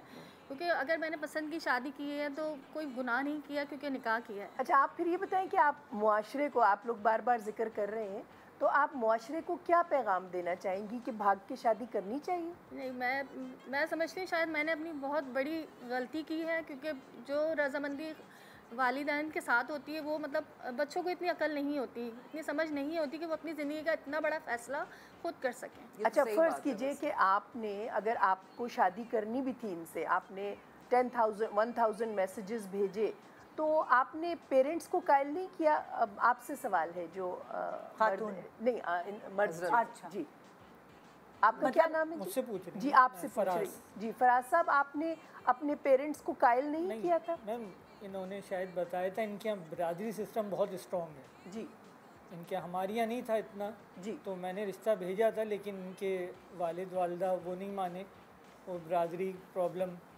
अच्छा, मेरे वालिद वालदा भी राज़ी नहीं थे जी, लेकिन बहरहाल कैसे भी करके हमने फिर जो है कोर्ट मैरिज की, और सब कुछ बहुत आसान लगता था कि बहुत चीज़ें हो जाएंगी। सबसे बड़ा फेलियर तो ये हुआ कि मैं एक्सेप्ट करूँगा कि इन्हें मैं अपने घर में वो वैल्यू नहीं दिलवा पाया जो और भाभीियों की हैं। चलिए, बाकियों ने तो नहीं दी, मगर आप दे दें तो वो भी काफ़ी है इनके लिए। मैं बिल्कुल कोशिश करूँगा अपनी तरफ से। आप देना शुरू करेंगे ना, आप शक ख़त्म करेंगे तो बाकी लोग एक्सेप्ट कर लेंगे बड़ी जल्दी। आपके वालिदैन एक्सेप्ट कर चुके हैं कि आप शादी कर चुकी हैं या आप नहीं मिलती उनसे? नहीं, मैं साथ ही रहती हूँ, उनकी फैमिली में ही रहती हूँ। नहीं, आपके अम्मी अब्बू, खातून के आपके अपने अम्मी अब्बू अब आपसे मिलते हैं? जी, मिलते हैं, लेकिन बहुत कम। जाहिर सी बात है, नाराज़गी तो उनको भी है, लेकिन बेटी हूँ, छोड़ भी नहीं सकते। अच्छा, तो पहली काम तो आप ये कीजिए कि बड़ों की रजामंदी हासिल करें, ठीक है? आपका जो मैका है वो भी आपका सपोर्ट सिस्टम है, ठीक? तो आपका सपोर्ट सिस्टम होगा तो ये भी आपकी कदर करेंगे, नहीं तो वो समझेगा कि इसका तो कोई वाली वारिस ही नहीं है, जो मर्जी करो इसके साथ। इनका प्रॉब्लम ही यही है कि जब लड़की अपना एक डिसीजन लेती है तो दीन में यही है ना कि आपके वकील हो, सब साथ हो। हमारे इंडो पाक में तो देखिए यही चलता है, खो सपोर्ट देते सिस्टम हैं। चलता है। लड़की अपना राइट जो है ना वो माइनस कर देती। जब अपना राइट माइनस करती तो फिर हस्बैंड कहता है अब तो ये मेरी अथॉरिटी, क्योंकि इसके साथ फैमिली सपोर्ट भी नहीं है, तो वो फिर उस पर शक भी करता है कि मेरे साथ भाग के शादी कर सकती है तो मुझे भी छोड़ सकती, किसी और क्या से भी पता कर इनके सकती साथ है। कोई वली ना हो जब इन्होंने निकाह किया। जी, उन्होंने किया ना, कोर्ट मैरिज किया। अच्छा। तो रीज़न ही यही है जो टैबू हमारे यहाँ बना हुआ है, बिकॉज उन्होंने कोई गलत काम नहीं किया है, शादी की है। तो सबसे पहले इनको मुझे लगता है हस्बैंड को इनको एक्सेप्ट करना चाहिए। हस्बैंड एक्चुअली खुद ही नहीं रिस्पेक्ट कर पा रहे हैं अपने रिलेशनशिप की। और मुझे लगता है यूजुअली लड़का नहीं करता, लड़का कर लेता फिर उसी लड़की को वो टॉन्ट करता है कि तुम जैसे मेरे साथ कर सकती हो वैसे किसी और के साथ। तुम्हारी क्या बेचारे, मुझे लग रहा है कि वो थोड़े अपसेट हैं और वो उनको समझ नहीं आ रहा था कि हाउ टू फिल्टर जो कमेंट्स या जो चीजें आ रही हैं। तो I think he is willing to अब वो दीन में लड़की को इजाजत है, तकिया था वही पत्ते हवा देने लगे। हाँ, मुझे लगता है कि फैमिलीज़ को, जिस तरह अभी डॉक्टर साहिबा ने कहा कि फैमिलीज़ को अगर इंक्लूड कर लेंगे, उनको मना लेंगे, तो आपकी खुशी जो है ना, जो मांद पड़ गई है, वो शायद बेहतर हो जाए। और पहले एक दूसरे को रिस्पेक्ट करें और ट्रस्ट करें, अपने ताल्लुक को थोड़ा मजबूत कर लें, 1-2 महीने अपने आप को बुनियाद देखें थोड़ी जरा। स्ट्रॉन्ग करें, तब आगे उसका एम्पायर बनाए। छोटे सा ब्रेक के बाद देखते रहिए good morning Pakistan. Welcome back, good morning Pakistan. तो आज यहाँ तबसरा हो रहा है बेसिकली कि जब आंखों पे पट्टी बनी, तो जब वो पट्टी खुली, फिर हमने क्या देखा रियलिटी, जिंदगी में क्या है रियलिटी चेक जी। तो मेरा जो नेक्स्ट कपल है यहाँ, मारवी, आमिर एंड मारवी जी, क्या है मसाइल आपकी? सबसे पहले आप लग रहा माशाल्लाह इनको देख के लग रहा है हंसते मुस्कुराता कपल। सबसे पहले आप सबको सलाम मेरा, और अच्छा लगा क्योंकि सीधी बात है कि बहुत सी बातें ऐसी थी जो हम लोग डिस्कस नहीं कर पाते थे फैमिली में, तो अच्छा है कि आप लोग हमें गाइड करें, सीनियर यहाँ पे बैठे हुए हैं, तो एक हमारे लिए बहुत ऑनर है ये। नहीं भाई, मैं तो तुमसे 5 साल छोटी हूँ। अच्छा देखिए, मसला तकरीबन 11 साल हमारी शादी को हो गए, और मेरी मामू की लास्ट बेटी है, ये मामू की बेटी है लास्ट, ये बची थी। हाँ, तो छोटा वाला पीस पकड़ लिया आपने फौरन, है ना? तो लास्ट थी माशाल्लाह, चुलबुली थी, छोटी थी, तो मैं उन्हीं के पास जाता था, बहुत सारी चीज़ें अंडरस्टैंड करते थे। मैं कहता था छोटी है, मस्ती मजाक वाली है, चुलबुली है, लेकिन ये नहीं बताते कि शादी के बाद भी कंटिन्यू रहेगा। तो घर वालों ने जो है काफ़ी हम लोग को समझाया कि छोटी है, तो एज डिफरेंस बहुत है, तो थोड़ा सा आप लोग सोच लो। तो लेकिन आप वाली बात, मोहब्बत पे आंखों में पट्टी होती है, तो मैंने कहा मोहब्बत हो गई है तो फिर सोचने का टाइम नहीं है। और उस वक्त चुलबुलापन अच्छा लगता है ना, तो बचपना था, लेकिन शादी के बाद जैसे जैसे वक्त अब गुजरता जा रहा है, प्रॉब्लम्स बढ़ती जा रही है। इनके लतीफे खत्म हालांकि हम नहीं हो लोग रहे। इंडिविजुअल अकेले रह रहे हैं, मेरी फैमिली आउट ऑफ सिटी है, ठीक है, इनकी फैमिली भी हैदराबाद में रहती है, लेकिन वो अकेले रहने में भी अब 2 माशाल्लाह बच्चे हैं मेरे, एक छोटी बेटी एक बेटा है। तो अब वो घर के माहौल की वजह से फिर बच्चों में भी इम्पैक्ट आता है, ज़रा सी बात पे टोकना या इनमेच्योरिटी शो करना। अब मुझे हो रहा है कि शायद मैं गलत हूँ या सही हूँ, लेकिन वो 10-11 साल का जो डिफरेंस है, वो शायद वो बचपन अभी भी इसके अंदर है, मैच्योर नहीं हो रही, या अगर हस्बैंड के ऊपर एक जिम्मेदारी होती है। हाय रे, इंसान तो किसी हाल में भी खुश नहीं है। हाँ, पहले चुलबुली लड़की लाइवली चाहिए होती है, बोरिंग जिंदगी में रंग भरने वाली, उसके बाद फिर अब माशाल्लाह जब डिफरेंस है तो वो अपने एज पे मैच्योर होगी ना। अच्छा नहीं सॉरी, हाँ। अच्छा नहीं, पहले ये भी जो है ना बहुत हंसी मजाक वाले और इस तरीके से होते थे। अब इनसे कोई बात करो तो ये बोलने लगते हैं कि तुम मैच्योर नहीं हो, तुम मैच्योर हो जाओ। तो डेफिनेटली देखिए, मैं जैसी हूँ, मेरी नेचर है तो मैं वैसी ही रहूँगी ना।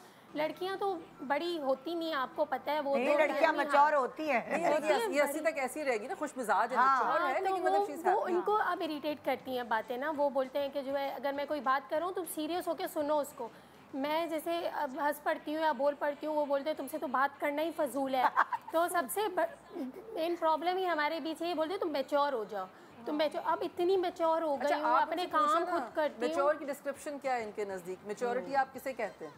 मुझे कह रही है मुखातिब। जी। देखिए, मैच्योर बात ये कि हर बात को मजाक मस्ती लेना या हर बात को सीरियस, यानी अब मेरा अपना स्टाइल है वो बात करने का कि जो मैं कह रहा हूँ आप मेरी बात को अंडरस्टैंड करो। नहीं, मैं जो कह रही हूँ डोमिनेंट कि मैं सही कह रही हूँ, तो फिर मैं कहाँ खड़ा हूँ?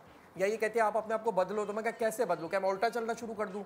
अब इस ज़ाहिर है इतनी ऊपर जिम्मेदारियाँ इंसान के ऊपर है, ज़ाहिर है घर चलाना है, बच्चे चलाना है, और कराची की लाइफ इतनी आसान नहीं है। आपको क्या मैच्योरिटी, आप क्या एक्सपेक्ट करते हैं इनसे कि किस तरह, मतलब सीरियस तो ले रही है ना वो, तभी माशाल्लाह आपके साथ बैठी हुई है, और आपकी कुछ बातों को सीरियस नहीं लेने की वजह से वो इतनी खुश हैं, समझे? अच्छा, वैसे रिवर्स साइकोलॉजी लगा दी। हाँ, लेकिन यहाँ पे जाहिर है जब कर तो लेते हैं यंग बच्चियों लड़कियों से शादी, उस वक्त बहुत अच्छी लगती है सास को या खुद लड़के को भी कि भाई कम उम्र हो, लड़की रिश्ता देखने जाते हैं तब, लेकिन उसके बाद उनको ये मतलब होता है कि बिल्कुल मैच्योर हो जाए, एकदम हर फैसला ज़िंदगी का जो है बड़े सीरियसनेस के साथ करें, और वो सोबर हो जाएं, ज़्यादा बोलें नहीं, खिल के हंसे नहीं।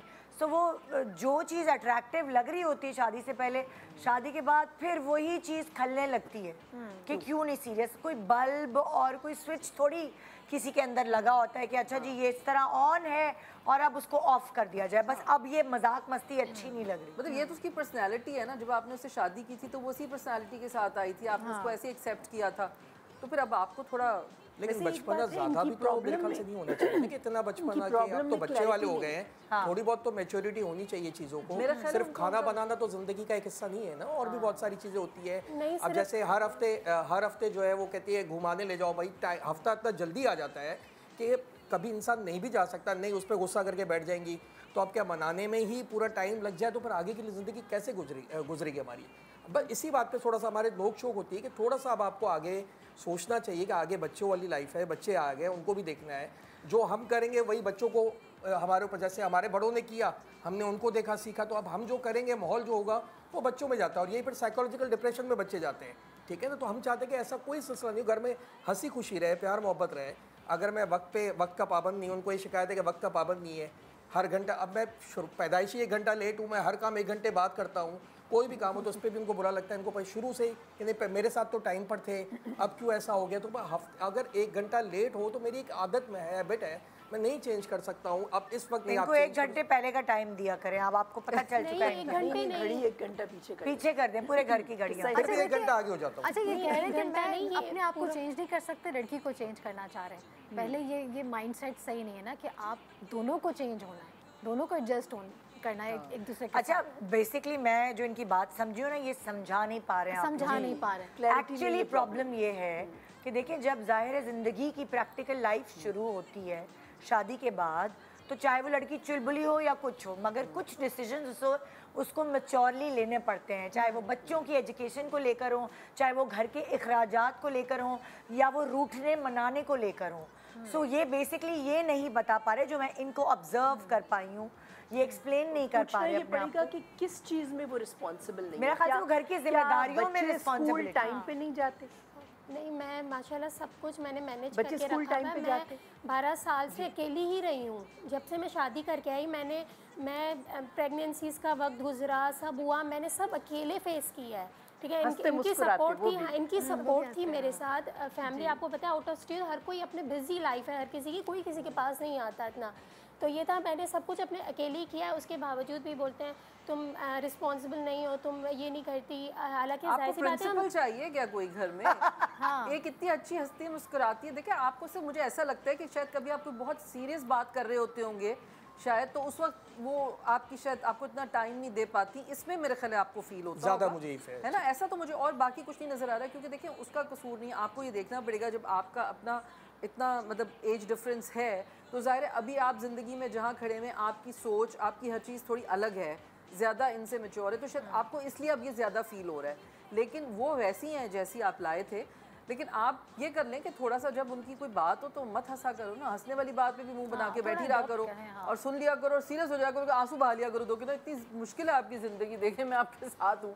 तो आई थिंक आपका कोई मसला इतना बड़ा नहीं है, जस्ट ये कि अब आप लोगों को थोड़ा सा ना एक दूसरे को एक तो स्पेस देना पड़ेगा, क्योंकि एक दोनों को ना एक बीच के लेवल पे आना पड़ेगा। आपका अगर 10-11 साल का डिफरेंस है, और ये आपसे छोटी हैं, आप मैच्योर हैं, ये आपको लगता है इमेच्योर है, इनको ज़रा सी मैच्योरिटी, आपको थोड़ी सी इमेच्योरिटी लानी पड़ेगी। कोई एक बीच का ग्राउंड बनाना पड़ेगा जहाँ दोनों थोड़ा सेटिस्फाई हो। हाँ, क्योंकि दोनों माशाल्लाह, क्योंकि उनको भी बोरियत लगती होगी आपके साथ ज़िंदगी। मेरी कहाँ मैं बोरियत में फंस गई, मेरे तो अभी हंसने खेलने के दिन थे, क्या सोबर आदमी मुझे मिल गया। पसंद की शादी है जी, पसंद की शादी है, तो कई दफ़ा रिफ्लेक्शन भी होती है। जब मैं किसी दूसरे को कह रही होती हूँ ना कि तुम रिस्पॉन्सिबल नहीं हो, तो आप यकीन करें मैं अपने आप को, मैं अपना आप रिफ्लेक्ट कर रही हूँ। असल में इंसान को पता होता है कि मैं रिस्पॉन्सिबल नहीं हूँ। ठीक है, ये ज़रा सा नफ्सियाती नुक्ता है। देखिए, जिस तरह से कभी कभार माँ बच्चे को पूछे जाएगी, बेटा भूख लगी है? बेटा तुम्हें भूख लगी है? माँ को खुद भूख लगी है। और जब माँ ने पेट भरा होता है ना, तो वो बच्चे को कहती बस काफ़ी खा लिया ना, बस करो, क्योंकि खुद पराठा इधर अटका होता है। फहीमा को लगता है दिल की बात है ना, फहीमा हंस रही है, बहुत मजे की। देखिए, हम बिला वजह बच्चे को ना कि इसको भूख लगी है या इसको नींद आ रही है, नींद हमें खुद आ रही है, ठीक है, और हम कह रहे हैं बच्चे को नींद आ रही है, ठीक है। तो बेसिकली कई दफ़ा रिफ्लेक्शन भी होती है। अगर वो बुरा ना मनाए, तो अगर वो उसको कह रहे हैं ना तुम रिस्पॉन्सिबल नहीं हो, तो मुझे लग रहा है कि 1 घंटा लेट है, वो खुद उनको पता है मैं रिस्पॉन्सिबल। अच्छा है। अच्छा, वो खुद भी हंस रहे हैं, उनको समझ आ गई आपकी बात। अच्छा, एक और चीज़, जैसे ये कहती हैं, देखिए मैं सफ़र से बहुत भागता हूँ, ठीक है, सफ़र से बहुत भागता हूँ, और ये जैसे अब कितना लंबा सफ़र चाहे वो हैदराबाद भी हो चाहे वो ठट्टा भी हो। मेरे फादर वाले ठट्टा में रहते हैं, मैं वहाँ भी साल में एक दफ़ा जाता हूँ। ठीक है। अच्छा, इनके मैं इन लॉज जो है मेरे मैके जो है मामू मोमानी वो हैदराबाद में रहते हैं। ज़ाहिर है वो भी कहते हैं कि ये हर महीने कहती है चलो वहाँ हैदराबाद वाले के 2 घंटे के, लेकिन मैं सफ़र से बहुत उकताता हूँ। मुझे यानी गाड़ी में बैठा समझ ले मेरे लिए मुश्किल है कि मैं गाड़ी चलाऊँ। वो तो आपका पर्सनल प्रॉब्लम है ना कि आप उनको तो शौक है ना है, लेकिन अब वो ठीक है, लेकिन वो कहती है कि मुझे हर महीने ले जाओ, तो मैं कहता हूँ नहीं हर महीने नहीं, ईद पे चलेंगे, कोई इवेंट साल में एक दफ़ा। ये तो गलत बात है, उनके माँ बाप है उधर। अच्छा, कितना सफ़र आप कर लेते हैं बगैर मसले के? कितना सफ़र कर लेते हैं? कराची टू कराची या बाहर? नहीं, कराची में। कराची तो मैं सारा दिन ही सफ़र है होता है मेरा, कभी कहीं कभी कहीं। बेटा मुझे तो ये लगता है जो ससुराल अगर कराची में भी हो ना, आसान है, हैदराबाद वाली बात नहीं है। एक्चुअली ससुराल कराची में भी हो तो दामादों को बहुत मौत पड़ती है। अगर उनको डिफेंस से नॉर्थ नाज़िमाबाद जाना हो उसमें भी मौत पड़ती है कि ससुराल जाना है। ये हैदराबाद का कैसी निकली अंदर से ना लड़की, हाँ बहुत पड़ती है, बहुत पड़ती है। नहीं वैसे ये प्रॉब्लम होता है, अपने माँ बाप के पास जाना आसान लगता है, पराए माँ बाप के पास जाना जरा मुश्किल लगता है। लेकिन खुद क्यों नहीं जाती? मेरे कहने का सिर्फ सवाल ये कि अगर ये खुद भी जा सकती है, माशाल्लाह बच्चों, हमारे घर वाले भी, मेरी भी अम्मी जाती थी, अकेले जाती थी। भाई आप अकेले चली जाओ, हर जगह मुझे साथ लेके जाना क्यों? साथ लेके सही बात है, क्या करोगी साथ ले जाके हर जगह? मुझे भी तो बोलने देना। अच्छा, मैं ये कह रही हूँ कि देखिए मैं सारे काम अपने इंडिपेंडेंटली ही करती हूँ, ठीक है। वीक में अगर एक बार इनको बोल दिया या मंथ एक महीने 2 महीने में बोल दिया कि भाई तुम ले जाओ हमें, या वीकली तुम ले जाओ, सारा दिन तो हम ड्राइवर के साथ ही घूमते रहते हैं, ड्राइवर के साथ काम कर लिए, शॉपिंग कर ली, जो भी। वीक में एक बार बच्चों को मॉल ले चलो या कहीं ले चलो, थक जाते उस पर भी नहीं, मुझे टाइम नहीं है उसमें भी। तो अम्मी के घर इनको मत ले जाओ, करेंगे क्या? वहाँ जाके मुंह बना के बैठ जाएंगे, दामाद बन जाएंगे। इससे बेहतर है अम्मी के घर अकेली जाओ। क्यों अपने इतने अच्छे टाइम को खराब कर रही हो? हमारे ये ना थोड़ा सा हम लोग निकले, हमें शौक बहुत है चिपक के। देखो आप, और क्या, एक साइकी होती है हर इंसान की, अगर कोई आपके साथ ज्यादा चिपकने की कोशिश करते हैं ना, फिर आप इरिटेट होना शुरू हो जाते हैं, फिर वो रिपेल करता है। मुसीबत है। हाँ, तो बहुत क्लिंगी नहीं होना चाहिए, थोड़ा सा एक दूसरे को ना स्पेस देनी चाहिए। अच्छा, 2-3 दिन उनको भी छोड़ो, थोड़ा पता चले तुम्हारी कदर बढ़े। अच्छा, बाहर से जरा मुर्गियाँ दाल वाल क्या बाहर की मुर्गियाँ देख कर आएंगे, फिर घर की दाल अच्छी लगेगी, थोड़ा घूमने फिरने दो। अच्छा नहीं, ये मुझे जो है ना, मैं शादी के बाद जो है ना हार्डली 1 या 2 बार ही अकेली गई हूँ, ठीक है ना। वरना क्योंकि ये अकेले होते थे तो मैं जाती भी नहीं थी। मैं बोलती थी यार अकेले होंगे, फिर मेड आएगी काम करने, फिर जो है इतने सारे मसले होंगे, ये प्रॉब्लम मैं जाती भी नहीं थी। ये प्रॉब्लम है, मेड की वजह से आप इनको साथ लेके जाती है। मेड ढूंढ के रखो जिसका 1-2 दांत गायब हो, नहीं ऐसी वाली रखो। नहीं, मेड अच्छी है, वो भाई करती है, शुरू से मेरे पास काफ़ी टाइम से। लेकिन जो है ना बात ये कि मैं अकेली, फिर भी जो है ना मेरे बच्चे अब नहीं जाते, उनको मैं बोलती हूँ चलो अब छुट्टी आने वाली है, हम तो नहीं पापा जाएंगे तो हम जाएंगे। देखिए, आप नाराज होके चल रही हैं। शादी का एक आंसर जो है ना वो पार्टनरशिप है, ठीक है। हम बहुत सी वजूहात की बिना पे शादी करते हैं, उसमें एक वजह पार्टनरशिप भी होती है। कई लोग शादी करते हैं और वो बच्चों की उम्र से गुजर चुके होते हैं, ठीक है, फिर भी वो शादी करते हैं, उन्हें पता होता है उनके अभी बच्चे नहीं होने, और वो इकोनॉमिकली भी इंडिपेंडेंट होते हैं, फिर भी वो शादी करते हैं, राइट। तो वो इसलिए शादी करते हैं पार्टनरशिप की नीड की वजह से। तो वैसे शादी की जाती है बच्चों के लिए, और शादी की जाती है इसलिए कि आपके जो हैं वो मुआशी हालात बेहतर हो जाएं, और बाज़ दफ़ा शादी सिर्फ पार्टनरशिप के लिए भी की जाती है। तो ये एक आंसर है, इसको भुलाना नहीं चाहिए, क्योंकि जब आप इकट्ठे कहीं जा रहे हैं, रास्ते में कोई ना कोई बात हो जाती है, आप कोई खुशी की बात भी शेयर करते हैं, और ड्राइव करते हुए मियाँ बीवी को इसलिए मज़ा आता है कि मंज़र बदलता रहता है। तो मंज़र बदलता रहता है तो जमूद तारी नहीं होती, ठीक है। अब हम कमरे में बैठे हैं तो जितना भी खूबसूरत कमरा हो, 12 घंटे के बाद भी वही चीज़ें रहेंगी ना। आप 12 घंटे में डेकोरेशन तो नहीं चेंज करेंगे। तो जब आप ड्राइव कर रहे होते हैं तो उसका पीछे साइकोलॉजिकल क्या है, पॉइंट ऑफ व्यू, कि आपका मंजर बदल रहा है, ठीक है। कोई मंजर तो भला लगेगा कि कोई अच्छी बात दिल से निकल जाए, और वो मंजर आपके मूड को भी अच्छा बहुत अच्छा कर देता है। एग्जैक्टली, कहीं ग्रीनरी आएगी, कहीं पानी आएगा, कहीं बतखें चल रही हैं, कहीं परिंदे उड़े जा रहे हैं, आपको एक दूसरे का साथ अच्छा लगता है। तो पार्टनरशिप की एक वैल्यू है, और वैसे ये आपकी मेमोरी बनाएगी। एग्जैक्टली, और ये मेमोरीज बनेंगी, बिल्कुल मेमोरीज भी बनेंगी। और देखिए इसी बात को मैं आगे कंटिन्यू करती हूँ। जैसे अभी इनके बच्चे छोटे हैं ना, तो अभी इनको ये हो रहा है कि जी तुम बच्चों के साथ चली जाओ और मैं साथ नहीं जा रहा। जब यही बच्चे बड़े होके अपने करियर्स में लग जाएंगे ना, फिर आप दोनों की ये जो मेमोरीज हैं, जो ये कह रही है बनेंगी, वो आपको फिर याद आएंगी, आप फिर उस पर बात करेंगे, फिर आप एक दूसरे के साथ रहना चाहेंगे। एक दूसरे को वक्त देकर उनके साथ घूमना चाहेंगे। जैसे अब मेरे बच्चे बड़े हो गए तो अब मुझे और कैसे को लगता है कि हमें एक दूसरे की ज़्यादा ज़रूरत है ना, वो एक कंपेनियनशिप वाली जो बात आती है, क्योंकि अब हम अपने बच्चों के बारे में अपने दिल में जो भी ख्याल होता है आप किसी तीसरे आदमी से तो जाके नहीं करेंगे ना, हम आपस में और आप अपने बच्चों का बचपन डिस्कस करते हैं, बहुत सारी मेमोरीज हैं। देखिए मेमोरीज बनानी पड़ती है। आपको पता है अब सफ़र पे जा रहे हैं, अच्छा जी गाड़ी का टायर फट गया, ठीक है, अब बच्चों ने प्रॉब्लम सॉल्विंग सीखी कि टायर फट गया, अब्बा ने क्या किया, अब्बा ने पहले सबको कहा तुम लोग शेड में बैठ जाओ, अब मेरे साथ हेल्प कर लो, ये कर लो, तो बच्चे प्रॉब्लम सॉल्विंग सीख रहे हैं। एंड पर्सनैलिटी डेवलपमेंट भी हो रही है। जब बाप का साथ ही नहीं है तो अगर फर्ज कीजिए कि लड़का लोग हैं तो वो रोल मॉडल किसको बनाएगी, है ना? वो कहेंगे कि अब माँ क्या करेगी, अब माँ कहेगी ड्राइवर भाई आप ये कर दें, ड्राइवर भाई आप ये कर दें, तो वो बच्चा रोल मॉडल किसको बनाएगा? ड्राइवर कोई बनाएगा, बाप तो अवेलेबल। ये बहुत प्यारी बात कही है कि अपनी जिंदगी की मेमोरीज बनाने के लिए ये मत सोचे कि आप ससुराल जा रहे हैं, ये सोचें कि आप लोग वेकेशन पे जा रहे हैं। वो कह रही है देखो मैं इसमें ये नहीं कि मैं ड्राइवर के लिए कोई वो बात नहीं कि मतलब बहुत बड़ा शोबा है और वो हमारा मतलब हमारा आधा काम ही उनके थ्रू चल रहा है, वो अपने बच्चों के लिए वो जो है उनका जो भी सोशियो बैकग्राउंड है, सोशियो कल्चरल, वो उसके लिए रोल मॉडल। बिल्कुल ठीक है ना? नहीं वैसे भी बाप एक छोटे से ब्रेक के बाद हम दोबारा हाजिर होते हैं आपको मजीद छोटी छोटी टिप्स देने के लिए। Good morning.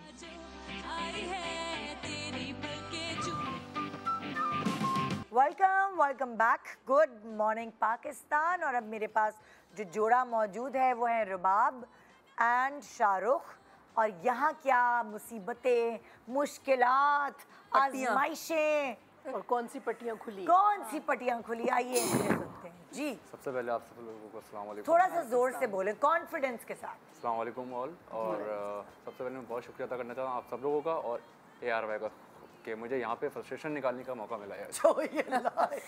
अभी तो निकाली भी नहीं। हाँ एक्चुअली मैं एक मॉडर्न ट्रेड में सुपरवाइज़र हूँ, तो मेरे पास मेरे अंडर में कुछ फीमेल्स भी हैं और कुछ मेल्स भी हैं, तो मुझे उनको देखना होता है, उनका रोस्टर होता है, कोई ना कोई मैसेज आ रहा होता है बॉस आज मैं ऑफ पर हूँ, आज मैं लेट आऊँगी या ये फलाने मगर जो भी, तो इनको इरिटेशन ये होती है कि यार आप लड़कियों से क्यों बातें कर रहे हैं, आपकी BA हैं तो आप अपने किसी बड़े मैनेजर को दे दें, आप हैंडल नहीं करें, आप किसी लड़की से बात ना करें।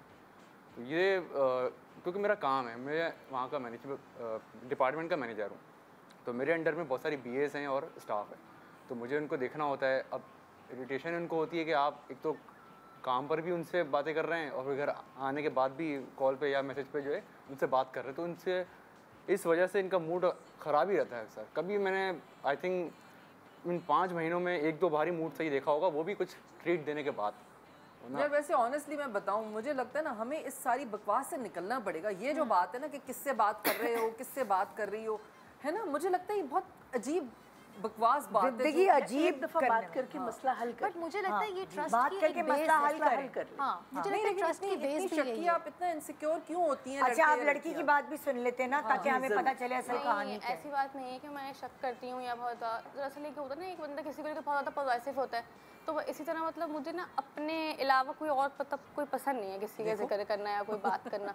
अब ये ना मतलब ये होता है ना काम की बात कर ली, मतलब एक्स्ट्रा भी मतलब ये पूछ लिया कोई, तो मुझे बिल्कुल पसंद नहीं है ये चीज़। और दूसरी चीज़ ये है कि मतलब काम में इतना बिजी, अब मैं एक रूम में बैठी हूँ बराबर में, तो अच्छा लगता है मैं हुई नहीं, तो तुम भी काम करो ना, कोई जानते ही नहीं है मुझे। फारिग क्यों तैयार होकर बैठ जाती हो शाम को रोजाना, इनके लिए कोई काम करो।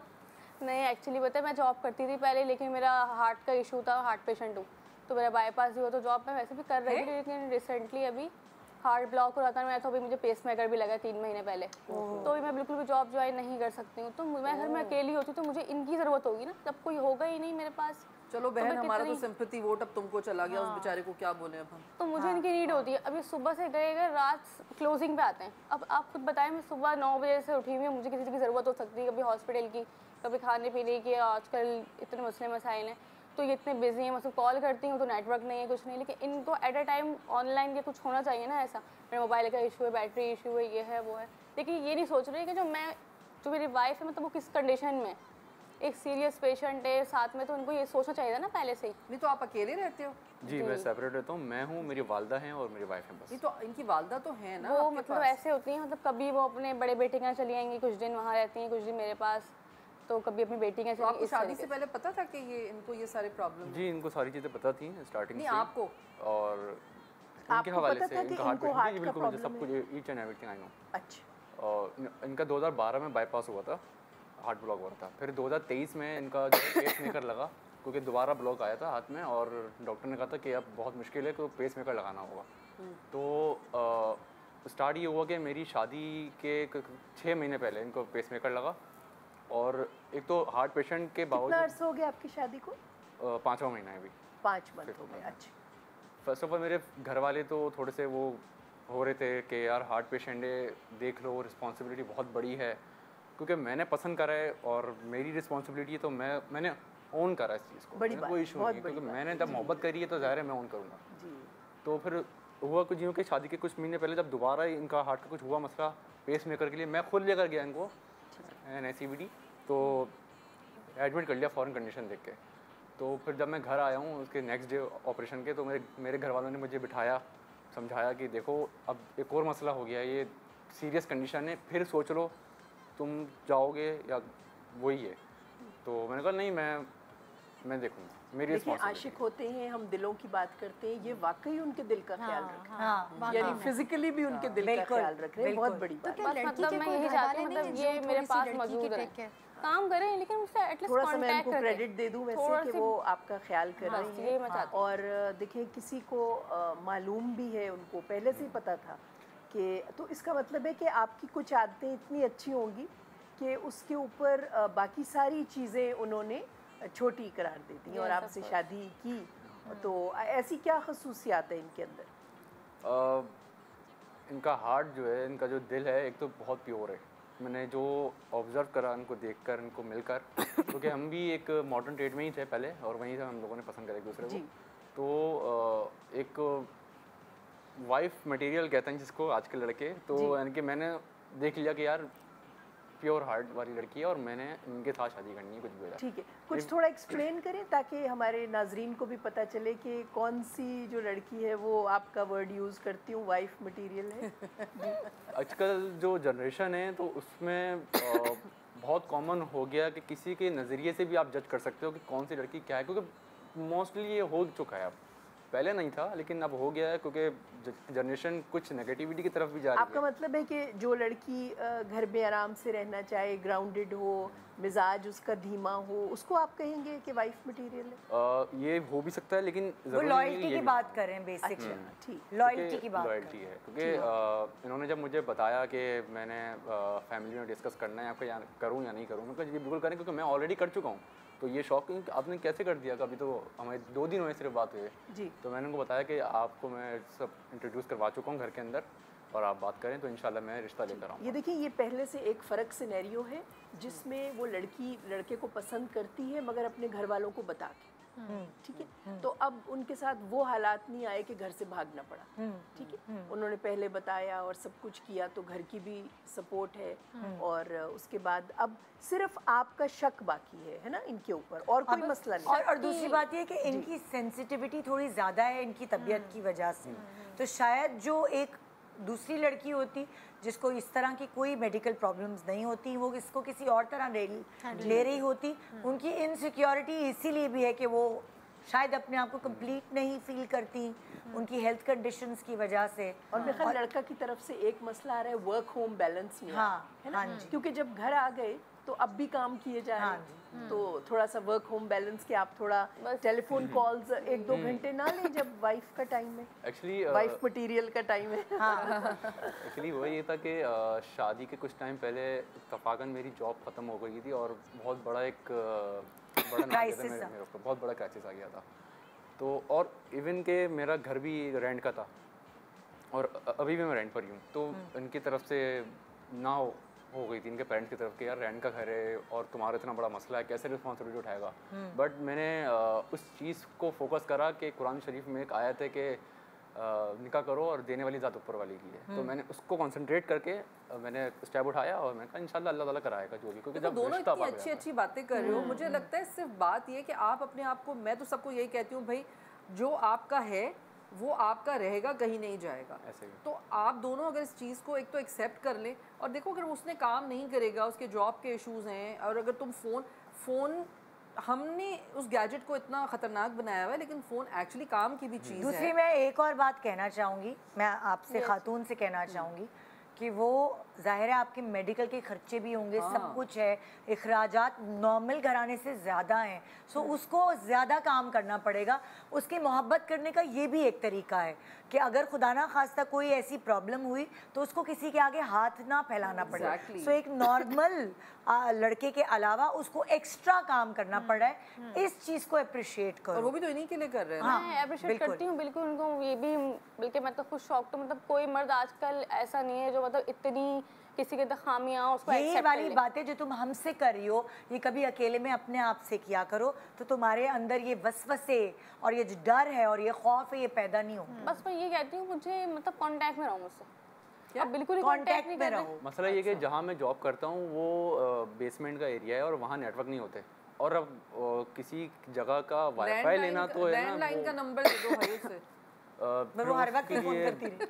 बहुत लंबा हमारे प्रोग्राम का टाइम ख़त्म हो गया, लेकिन इस टाइम में हम तुम लोगों को जो समझा सकते थे, अल्लाह करे वो तुम लोगों को कुछ समझ आ जाए। बाकी हम प्रोग्राम के बाद ये तुम्हें सब जा दें कि मैं पार्ट टाइम भी कुछ ना कुछ करता हूँ कि इनके एक्सपेंसेस। प्रोग्राम का टाइम ख़त्म हो गया। थैंक यू सो मच आप सब लोगों का। Good luck for your health. हाँ, good luck for your health.